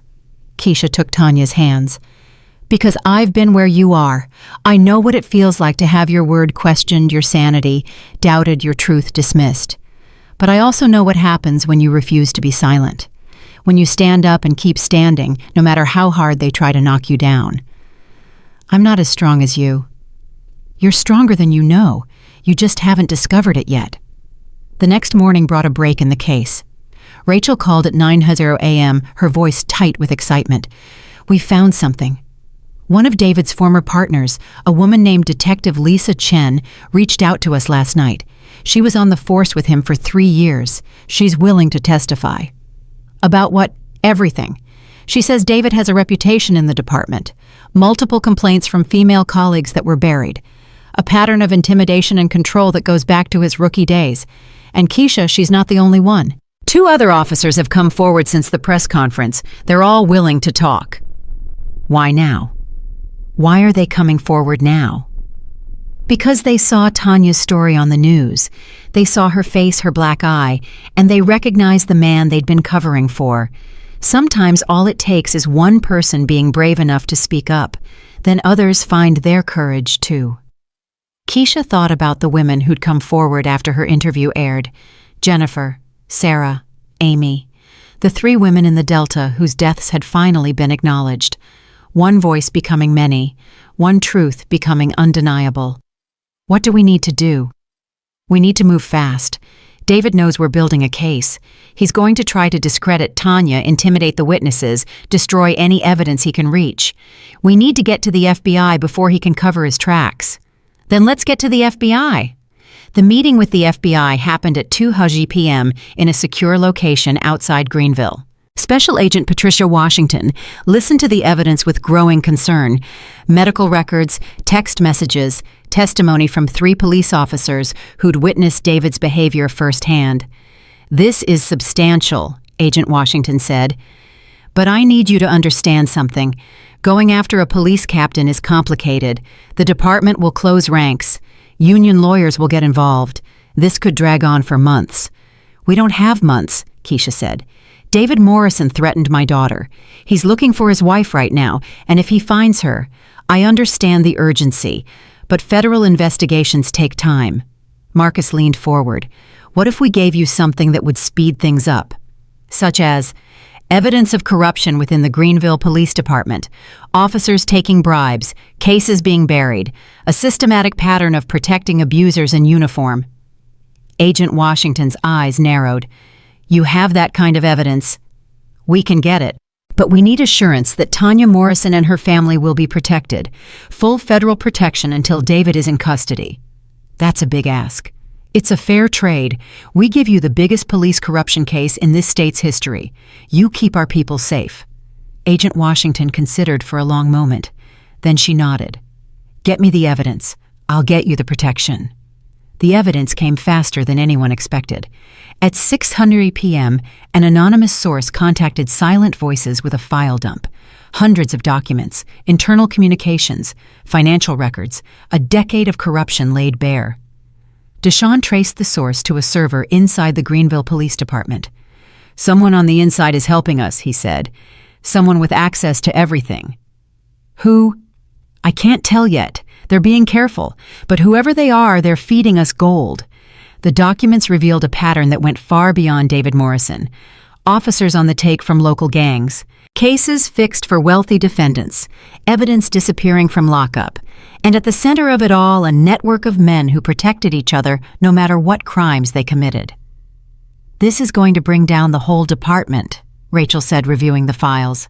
"We're not just talking about David Morrison anymore. We're talking about systemic corruption at every level." Keisha felt the weight of it pressing down on her. "Is this too big for us?" "No." Marcus's voice was firm.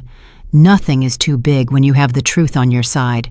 We just need to make sure the right people see it." At 10:00 p.m., Laura Kim arrived. The journalist who'd broken the Whitmore story was now one of Silent Voice's most trusted allies. She'd built her career on exposing corruption, and the Greenville case was exactly the kind of story she lived for. "This is explosive," Laura said, reviewing the documents. "If I run this, careers are going to end. People are going to prison." "That's the point. I know. I just want to make sure you understand what you're starting. The Whitmores were powerful, but they were one family in one county. This is different. This is attacking the institution of law enforcement itself.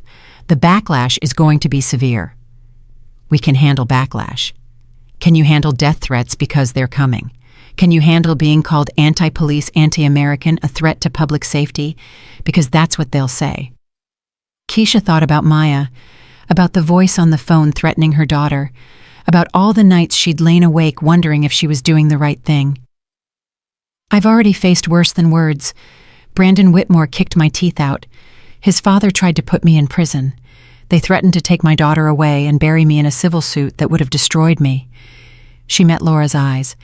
I'm still here, and I'm not going anywhere. Laura smiled. That's what I wanted to hear. The story aired at 11:00 p.m. National television again, prime time. Laura Kim's face on screens across the country, introducing the next chapter of a saga that had captivated America. 1 year ago, I brought you the story of Keisha Williams, a waitress who was brutally assaulted by the son of a powerful politician. Her courage exposed a web of corruption that destroyed the Whitmore family and brought justice to 3 murdered women. Tonight, I bring you a new story. A story that began when Tanya Morrison walked out of her home after 8 years of abuse. A story that has uncovered corruption reaching into the highest levels of law enforcement in Greenville, Mississippi. The footage showed David Morrison at his press conference, then medical photos of Tanya's injuries, then the documents redacted but damning. These records show a pattern of abuse and cover-up that spans more than a decade. Officers protecting officers, crimes buried, victims silenced, all while the thin blue line protected its own at the expense of the women they were sworn to serve.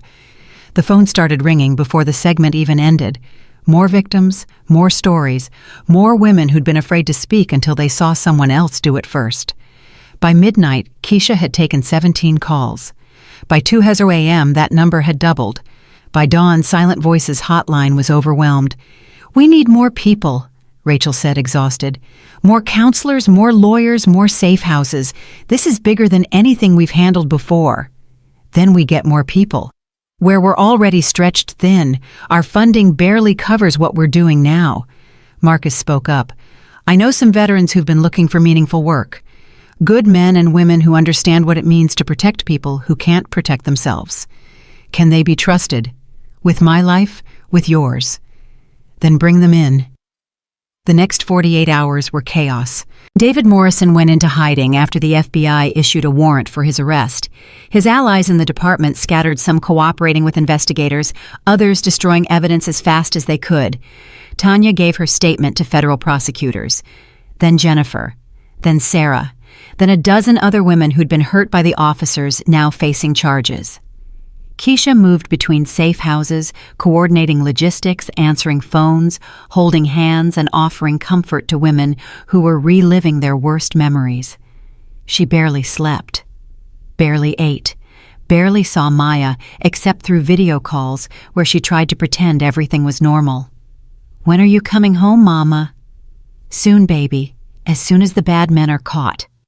There are always more bad men. The words hit Keisha like a physical blow. "What did you say?" "There are always more bad men. Every time you stop one another, one shows up. Miss Rosa says that's why you'll never stop working, because there's always someone who needs help." Keisha felt tears prickling at her eyes. "Are you mad at me, Maya, for not being there?" "No, Mama." Maya's voice was soft but certain. "I'm proud of you. I just miss you, that's all." "I miss you too, baby. More than you'll ever know." David Morrison was captured on Thursday afternoon. He'd tried to flee to Mexico, but the FBI had been tracking him since the moment the warrant was issued. They caught him at a motel in Texas 2 miles from the border. The arrest was broadcast live on national television. David Morrison, captain of the Greenville Police Department, decorated officer community leader, walked out of that motel in handcuffs while cameras flashed and reporters shouted questions. Keisha watched from the Silent Voices office with Tanya beside her. "It's over," Tanya whispered. "It's really over. The arrest is over. The trial is just beginning. Will he go to prison? The evidence is overwhelming. Assault witness, intimidation, obstruction of justice, corruption. He's looking at 20 years minimum." Tanya started crying. Not sad tears, but the kind of tears that come when years of pressure finally release, when the weight you've been carrying suddenly lifts and you realize you've been holding your breath for longer than you knew. Keisha held her. You did this. You walked out that door when he told you he'd kill you. You trusted us when you had every reason not to. You're the reason he's in handcuffs right now. I couldn't have done it without you. That's the point.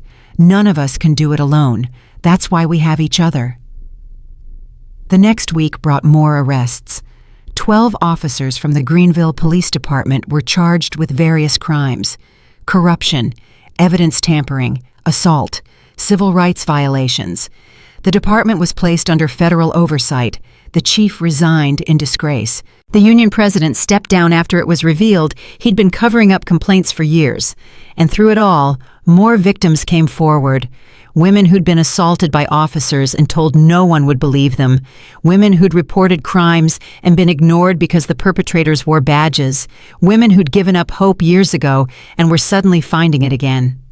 Keisha tried to help them all, tried to be there for every phone call, every meeting, every court appearance. But there were only so many hours in a day, only so much one person could give. Marcus found her at 2:00 a.m. on a Saturday, slumped over her desk, a cold cup of coffee at her elbow, and dark circles under her eyes. You need to rest. I can't. There are still 17 cases I haven't reviewed. The Anderson woman needs to be moved to a new safe house. The FBI wants me to testify again on Tuesday. Keisha. Marcus sat down across from her. You're not going to help anyone if you collapse. I've seen soldiers burn out in combat because they refused to rest. Good people who pushed themselves until there was nothing left. I'm not a soldier. No, you're something more.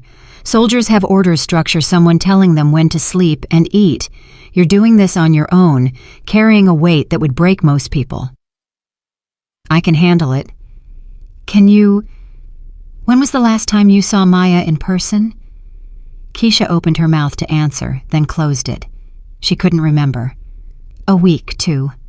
When was the last time you slept more than 3 hours? Again, she couldn't remember. You have a team now, Marcus said gently. Rachel, me, my brothers, the new volunteers. Let us carry some of this. Let us help you the way you've been helping everyone else. What if I let go and everything falls apart? What if you hold on too tight and you fall apart? Marcus reached across the desk and took her hand. Your daughter needs you. Not the public version of you, not the hero on television, the real you, the mother who braids her hair and makes her laugh and tucks her in at night. Keisha felt the tears coming and didn't try to stop them. I don't know how to stop. I don't know how to be anything other than this anymore. Yes, you do. You were a mother before you were an advocate. You were Keisha before you were the face of a movement. That person is still in there. She's just tired. So tired, Marcus. You have no idea. Then rest, just for a few days. Let us handle things. Go be with your daughter. Remember why you started this in the first place. Keisha spent the next week with Maya. They went to the park, made cookies, watched movies curled up on the couch, read stories and laughed, and did all the ordinary things that had become extraordinary through their absence. On the third day, Maya asked a question that stopped Keisha cold. Mama, do you love helping those other ladies more than you love me?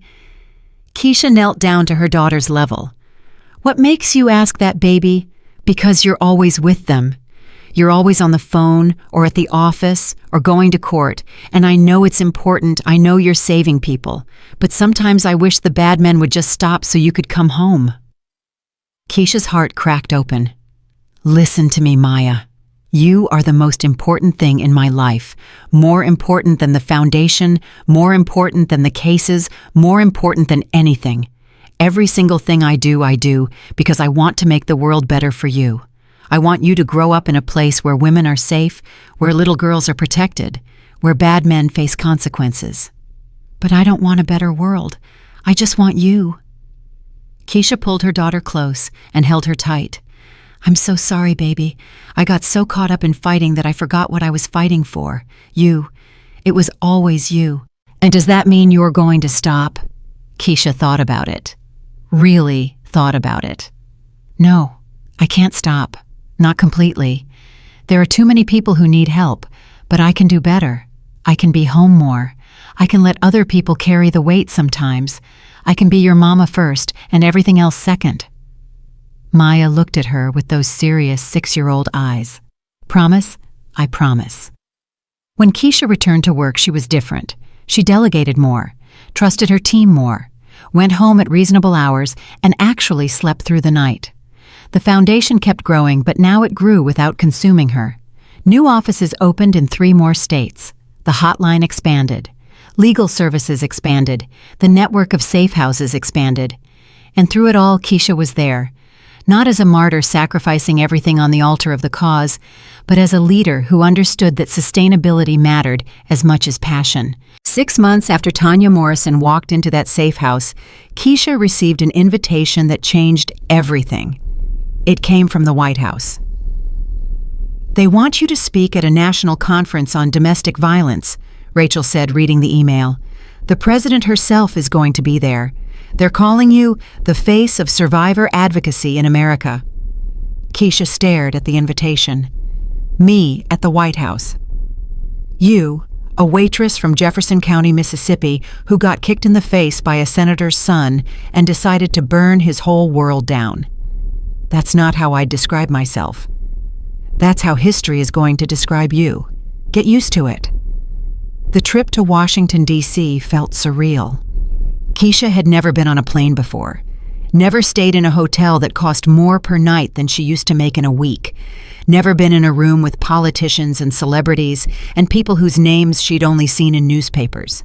But she'd also never felt more certain of who she was and why she was there. The president shook her hand. "Ms. Williams, your story is an inspiration to millions." "Thank you, Madam President. But I'm just one person.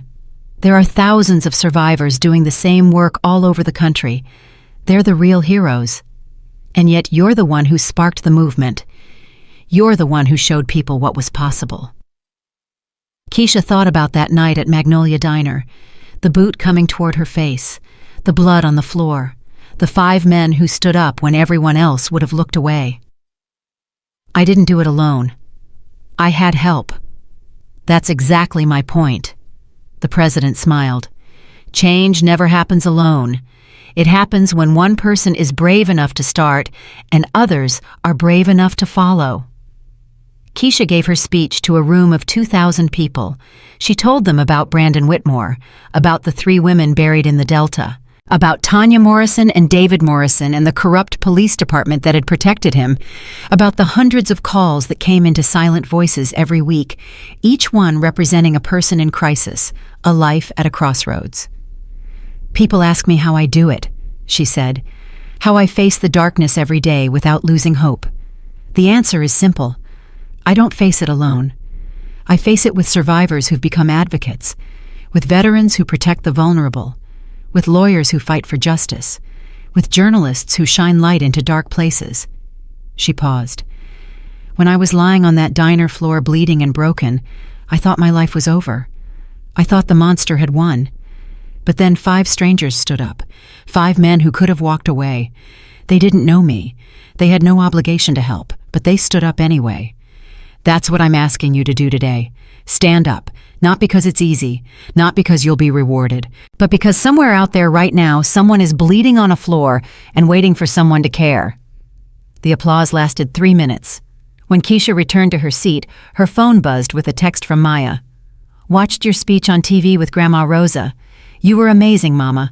I want to be just like you when I grow up." Keisha read the words 3 times. 4.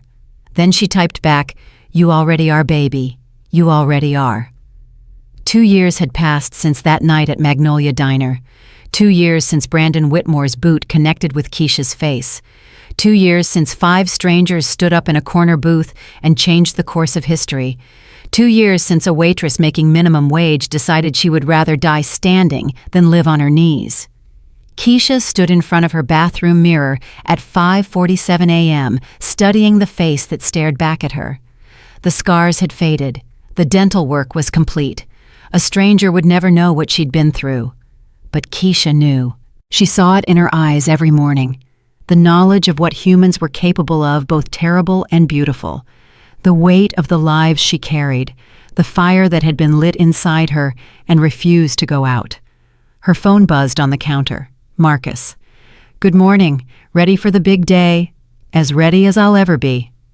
"That's not a yes." Keisha smiled despite herself. "That's a yes wrapped in nerves. Better mom much. I'll pick you up in an hour. Try to eat something. Today's going to be long." Today was the day. The federal trial of Senator Richard Whitmore was entering its final phase.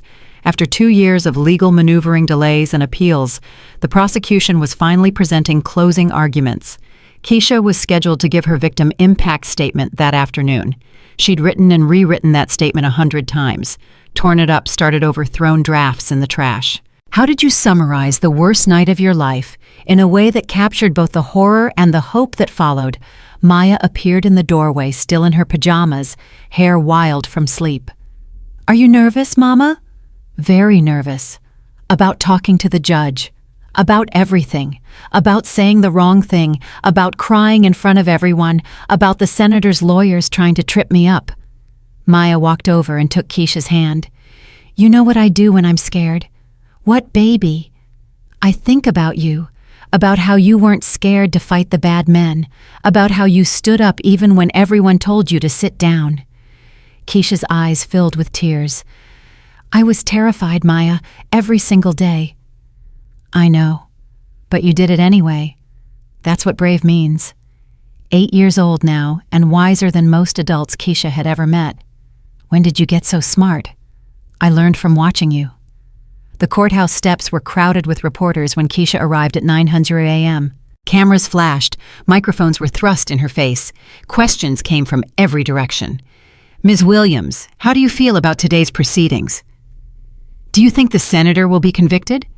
What do you want to say to other survivors watching at home?" Marcus cleared a path through the crowd, his brothers forming a protective barrier around Keisha. They'd been doing this for 2 years now, ever since that first night at the diner, protecting her, supporting her, believing in her when she couldn't believe in herself. Inside the courthouse, Rachel was waiting. The prosecution finished their closing argument an hour ago. Defense is up now. "Keisha, they're going to try to discredit you one more time. Are you ready for that?" "They've been trying to discredit me for 2 years. They haven't succeeded yet." "This is different. This is their last chance. They're going to throw everything they have. Then I'll throw it right back." And the defense attorney was a man named William Hartley, silver-haired and smooth-voiced, the kind of lawyer who charged $500 an hour and was worth every penny. He'd spent the past 2 years building his case, painting Keisha as unstable, questioning her memory, suggesting that Marcus and his brothers had coerced her testimony for their own purposes. Now, in his closing argument, he was making his final stand. "Ladies and gentlemen of the jury, what we have here is a tragedy, but not the tragedy the prosecution wants you to believe. The real tragedy is that a decorated public servant, a man who devoted his life to this state, is being destroyed by lies." Keisha sat in the gallery, her hands clenched in her lap, fighting the urge to scream. Senator Whitmore made mistakes. He trusted his son too much. He believed what Brandon told him. When Brandon said those women had left town, the senator believed him. When Brandon said Keisha Williams was extorting the family, the senator believed him. Is that naive, perhaps? Is it criminal? Absolutely not. Marcus reached over and took Keisha's hand. She squeezed back, grateful for the anchor. "The prosecution wants you to believe that Senator Whitmore knew about the murders, that he actively covered them up. But where is the evidence? Where is the proof? All we have are the accusations of a convicted killer who was willing to say anything to reduce his own sentence." Carl Mitchell, the man who'd confessed to helping bury the bodies, the man whose testimony had been the cornerstone of the prosecution's case. And we have the testimony of Keisha Williams, a woman who, by her own admission, was suffering from depression and anxiety at the time of the alleged assault. A woman who stood to gain millions of dollars from a civil lawsuit against the Whitmore family. A woman who was taken in by a group of strangers who happened to be in the right place at the right time. Keisha felt her face burning. Every word was designed to make her look like a liar, a fraud, a pawn in someone else's game. "I ask you to look at the evidence. Really look at it. And ask yourself, have the prosecution proven their case beyond a reasonable doubt, or have they simply told a compelling story that falls apart under scrutiny? Hartley sat down. The courtroom was silent. Judge Victoria Chen looked at the prosecution table. Does the state wish to make a rebuttal? Prosecutor Amanda Rodriguez stood. We do, Your Honor, and we'd like to call Keisha Williams to deliver her victim impact statement. The moment had arrived. Keisha walked to the front of the courtroom on legs that felt like water. 200 people watched her. Reporters, spectators, the senator himself, sitting at the defense table in his expensive suit, looking at her with eyes full of hatred. She didn't look away. Ms. Williams, Judge Chen said, you may proceed. Keisha had practiced this speech 100 times, had memorized every word, every pause, every inflection. But when she opened her mouth, something different came out. 2 years ago, I was a waitress making $7.50 an hour. I worked double shifts to pay rent on an apartment that was falling apart. I raised my daughter alone because her father left when she was 2. I had nothing, no power, no connections, no resources. She paused, letting the words settle. Brandon Whitmore kicked me in the face because I asked him to leave. That's all I did. I asked him to leave, and he broke my jaw with a steel-toed boot. But that's not why I'm here today. I'm not here to talk about what Brandon did to me. I'm here to talk about what his father did to make sure Brandon never faced consequences. Keisha turned to look directly at Senator Whitmore. You knew what your son was. You knew he'd been hurting women for years. You knew about Destiny Thompson and Maria Santos and Crystal Washington. You knew they didn't leave town. You knew where they were buried. The senator's face was stone. And you didn't just look the other way. You actively covered it up. You paid off witnesses. You bribed officials. You destroyed evidence. You threatened anyone who came forward. You built a system designed to protect your son no matter how many people he hurt. Keisha's voice was rising now, emotion breaking through the careful control. 3 women are dead because of you. 3 daughters, 3 sisters, 3 human beings who had lives and dreams and people who loved them. They're buried in the Delta because your son is a monster, and you're the man who made sure he could keep being a monster. I almost died on that diner floor. My teeth were scattered across the tiles. My jaw was shattered. And your son was laughing, because he knew Daddy would fix it. Daddy always fixed it. But Daddy couldn't fix this one, because 5 men stood up, because a doctor documented my injuries, because a lawyer believed me, because a journalist told my story, because for the first time in your son's life, he met people he couldn't buy, threaten, or destroy. Keisha took a breath. You want to know what I want, Senator Whitmore? I want you to spend the rest of your life in a cell thinking about those 3 women. I want you to see their faces every time you close your eyes. I want you to understand that all your money, all your power, all your connections couldn't save you from the truth. And I want every survivor watching this to know something. The system that protected Brandon Whitmore, that buried his victims, that silenced everyone who tried to speak up, that system can be broken. It has been broken. Not by politicians or lawyers or people with power, by a waitress who refused to stay silent. That's my impact statement, Your Honor. That's what Brandon Whitmore's boot did to my face. It woke me up. It turned me into someone who will spend the rest of her life making sure what happened to me never happens to anyone else. And it destroyed the Whitmore family. Completely, utterly, forever. Keisha sat down. The courtroom was absolutely silent. Then from somewhere in the gallery, someone started clapping. It spread, first a few hands, then dozens, then the entire room was on its feet applauding. Judge Chen banged her gavel. Order, order in the court. But the applause continued for another 30 seconds before finally dying down. Keisha looked at Marcus. He was smiling, tears streaming down his scarred face. The jury deliberated for 4 hours. Keisha waited in a small conference room with Rachel Marcus and his brothers. She couldn't eat, could barely sit still. Every minute felt like an hour. At 6:47 p.m., word came that the jury had reached a verdict. They filed back into the courtroom. Keisha studied their faces, looking for any sign of which way they'd gone, but they were professionals trained to hide their emotions. Judge Chen turned to the jury foreman. "Has the jury reached a verdict? We have your honor. On the charge of conspiracy to commit murder in the first degree, how do you find guilty?" Keisha's heart stopped. "On the charge of accessory to murder after the fact, how do you find guilty? On the charge of obstruction of justice, how do you find guilty?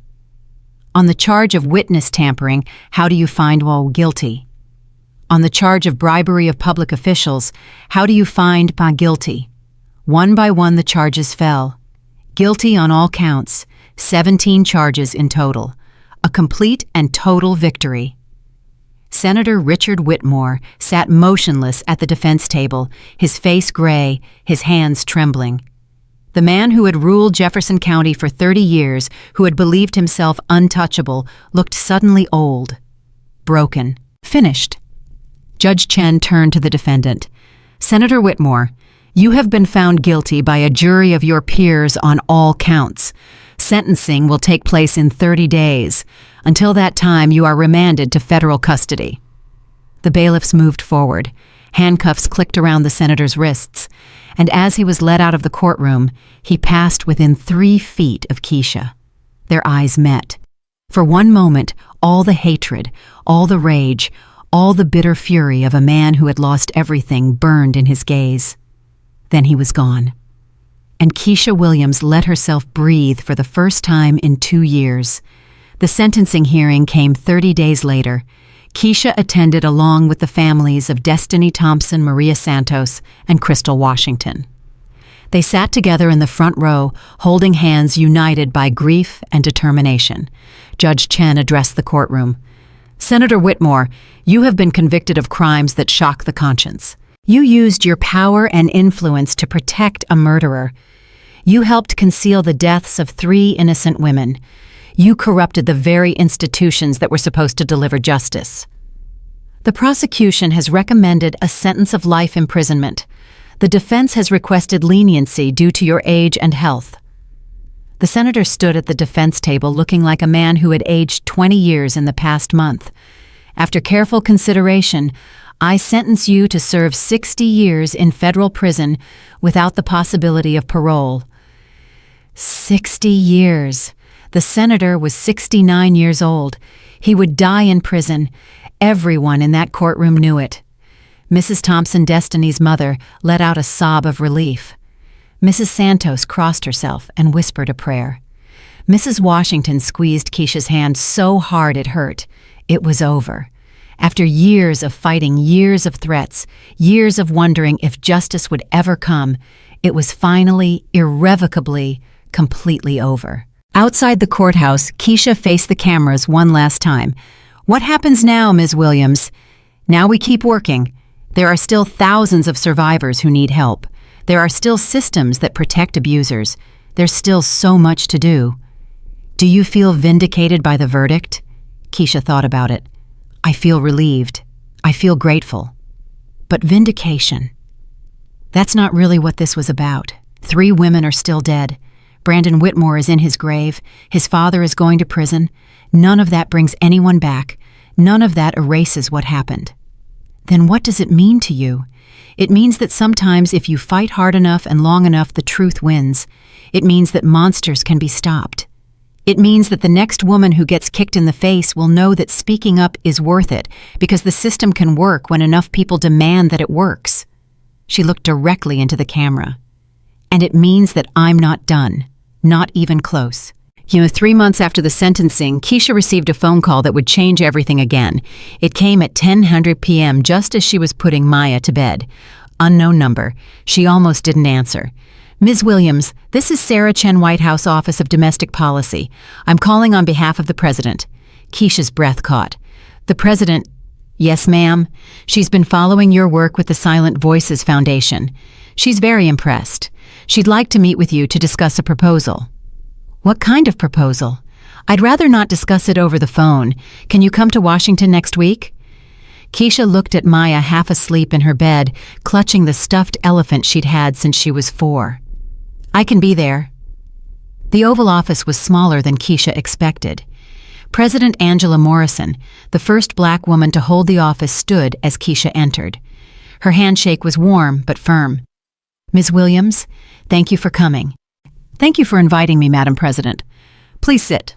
The president gestured to a chair. "I won't waste your time with pleasantries. I have a proposal, and I want you to hear me out before you respond." "I'm listening." Congress is drafting legislation called the Survivor Protection Act. It would create a national network of resources for domestic violence survivors. Safe houses, legal aid, counseling services, job training, the largest investment in survivor support in American history. Keisha's heart was pounding. The bill has bipartisan support, but it needs a face, someone the public trusts, someone who's been through the system and can speak to its failures and its possibilities. The president leaned forward. "I want you to be that face, Ms. Williams. I want you to testify before Congress. I want you to help shape the legislation. And when it passes, I want you to help implement it." Keisha couldn't speak, couldn't process what she was hearing. "I'm offering you a position as special advisor on survivor services. It's not an easy job. It means moving to Washington. It means constant scrutiny, constant pressure, constant fighting. But it also means the chance to help millions of people." "Why me?" The president smiled. "Because you started a movement. Because survivors across this country know your name and trust your voice. Because when you speak, people listen. And because, frankly, you're the best person for the job." Keisha thought about Maya, about the promise she'd made to be there more to put her daughter first. "I have a daughter. She's 8 years old. Her whole life has been disrupted by my work. I promised her things would be different." "Bring her with you. Washington has excellent schools. And Ms. Williams, what better way to show your daughter that women can change the world than by actually changing it?" The decision took 3 days. Keisha talked to Maya, explained what the job would mean. The move, the new school, the continued chaos of public life. Maya listened with that serious expression she'd inherited from somewhere Keisha couldn't identify. "Will you be helping more people?" "Yes, many more people." "Will you be happy?" Keisha considered the question carefully. "I think I will. Tired, stressed, overwhelmed sometimes, but happy." Maya nodded slowly.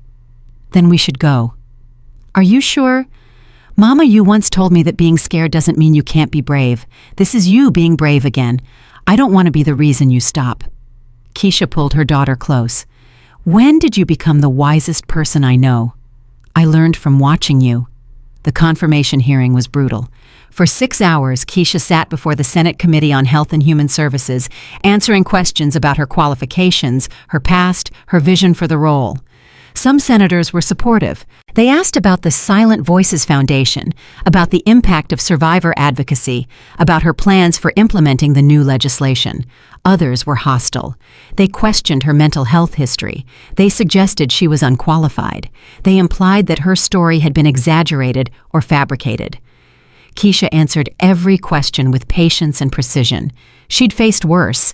She'd survived Brandon Whitmore's boot and Senator Whitmore's lawyers and 2 years of constant attacks. A few hostile senators were nothing.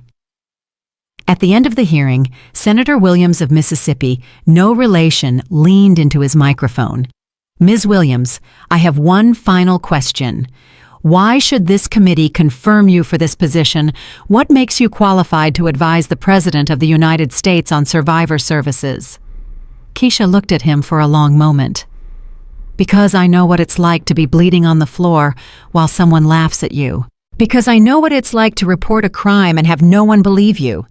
Because I know what it's like to fight for years just to see justice done. I'm not a policy expert. I'm not a lawyer or a doctor or a politician. I'm a survivor who built something from nothing. I'm a mother who taught her daughter that fighting back is worth it. I'm a voice for millions of women who have been told to stay silent. You want to know what qualifies me? I walked through hell and came out the other side. I took the worst night of my life and turned it into a mission. I didn't quit when they threatened my daughter. I didn't quit when they burned down the diner.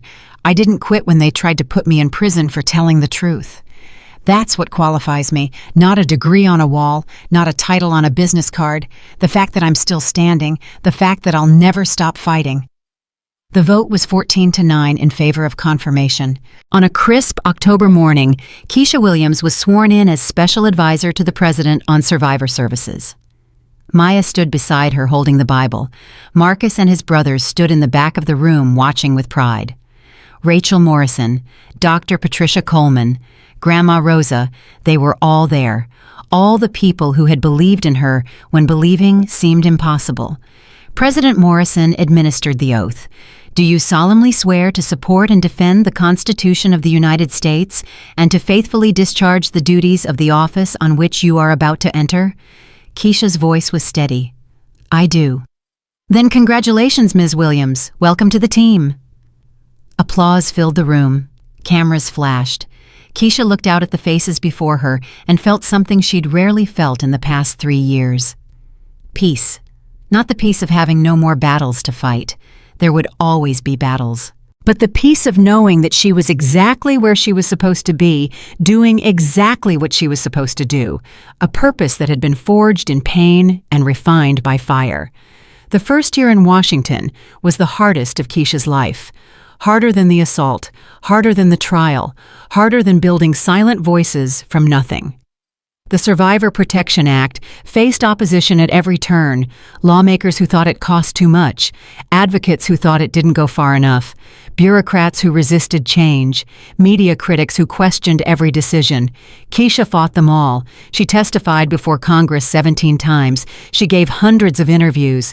She met with survivor groups across the country, listening to their stories, incorporating their feedback into the legislation. And slowly, painfully, the bill moved forward. On the day of the final vote, Keisha sat in the gallery of the House of Representatives, holding Maya's hand. Mama, what if it doesn't pass? Then we try again. That's what we do. We never stop trying. The speaker called for the vote. One by one, the representatives registered their positions. Yes, yes, no, yes, no, yes. The numbers climbed. Keisha couldn't breathe, couldn't think, could only watch as the fate of millions of survivors was decided by politicians pressing buttons. The final count appeared on the board. 287 yes, 143 no. The Survivor Protection Act had passed. Keisha pulled Maya into her arms as the gallery erupted in cheers. Tears streamed down her face. 3 years of fighting, and this was the moment. This was the victory. But it wasn't really a victory, she realized. It was a beginning. Now, the real work would start. 5 years later, Keisha Williams stood at a podium in Jefferson County, Mississippi. She was back where it all began. The town that had tried to destroy her. The county that had been ruled by the Whitmore family for generations. But everything had changed. Magnolia Diner had been rebuilt. The new owner, a woman named Teresa, had opened it as a memorial to the survivors who had come forward. On one wall hung photos of Destiny Thompson Maria Santos and Crystal Washington. On another, a plaque with Keisha's words, "Sometimes all it takes is one person being brave enough to speak up." The town square was packed with people, survivors from across the state, advocates who had joined the movement, families of victims who had finally found justice, and at the front of the crowd, now 13 years old and beautiful and fierce, stood Maya Williams. "Thank you all for being here," Keisha said. 5 years ago, I was a waitress in this town struggling to survive.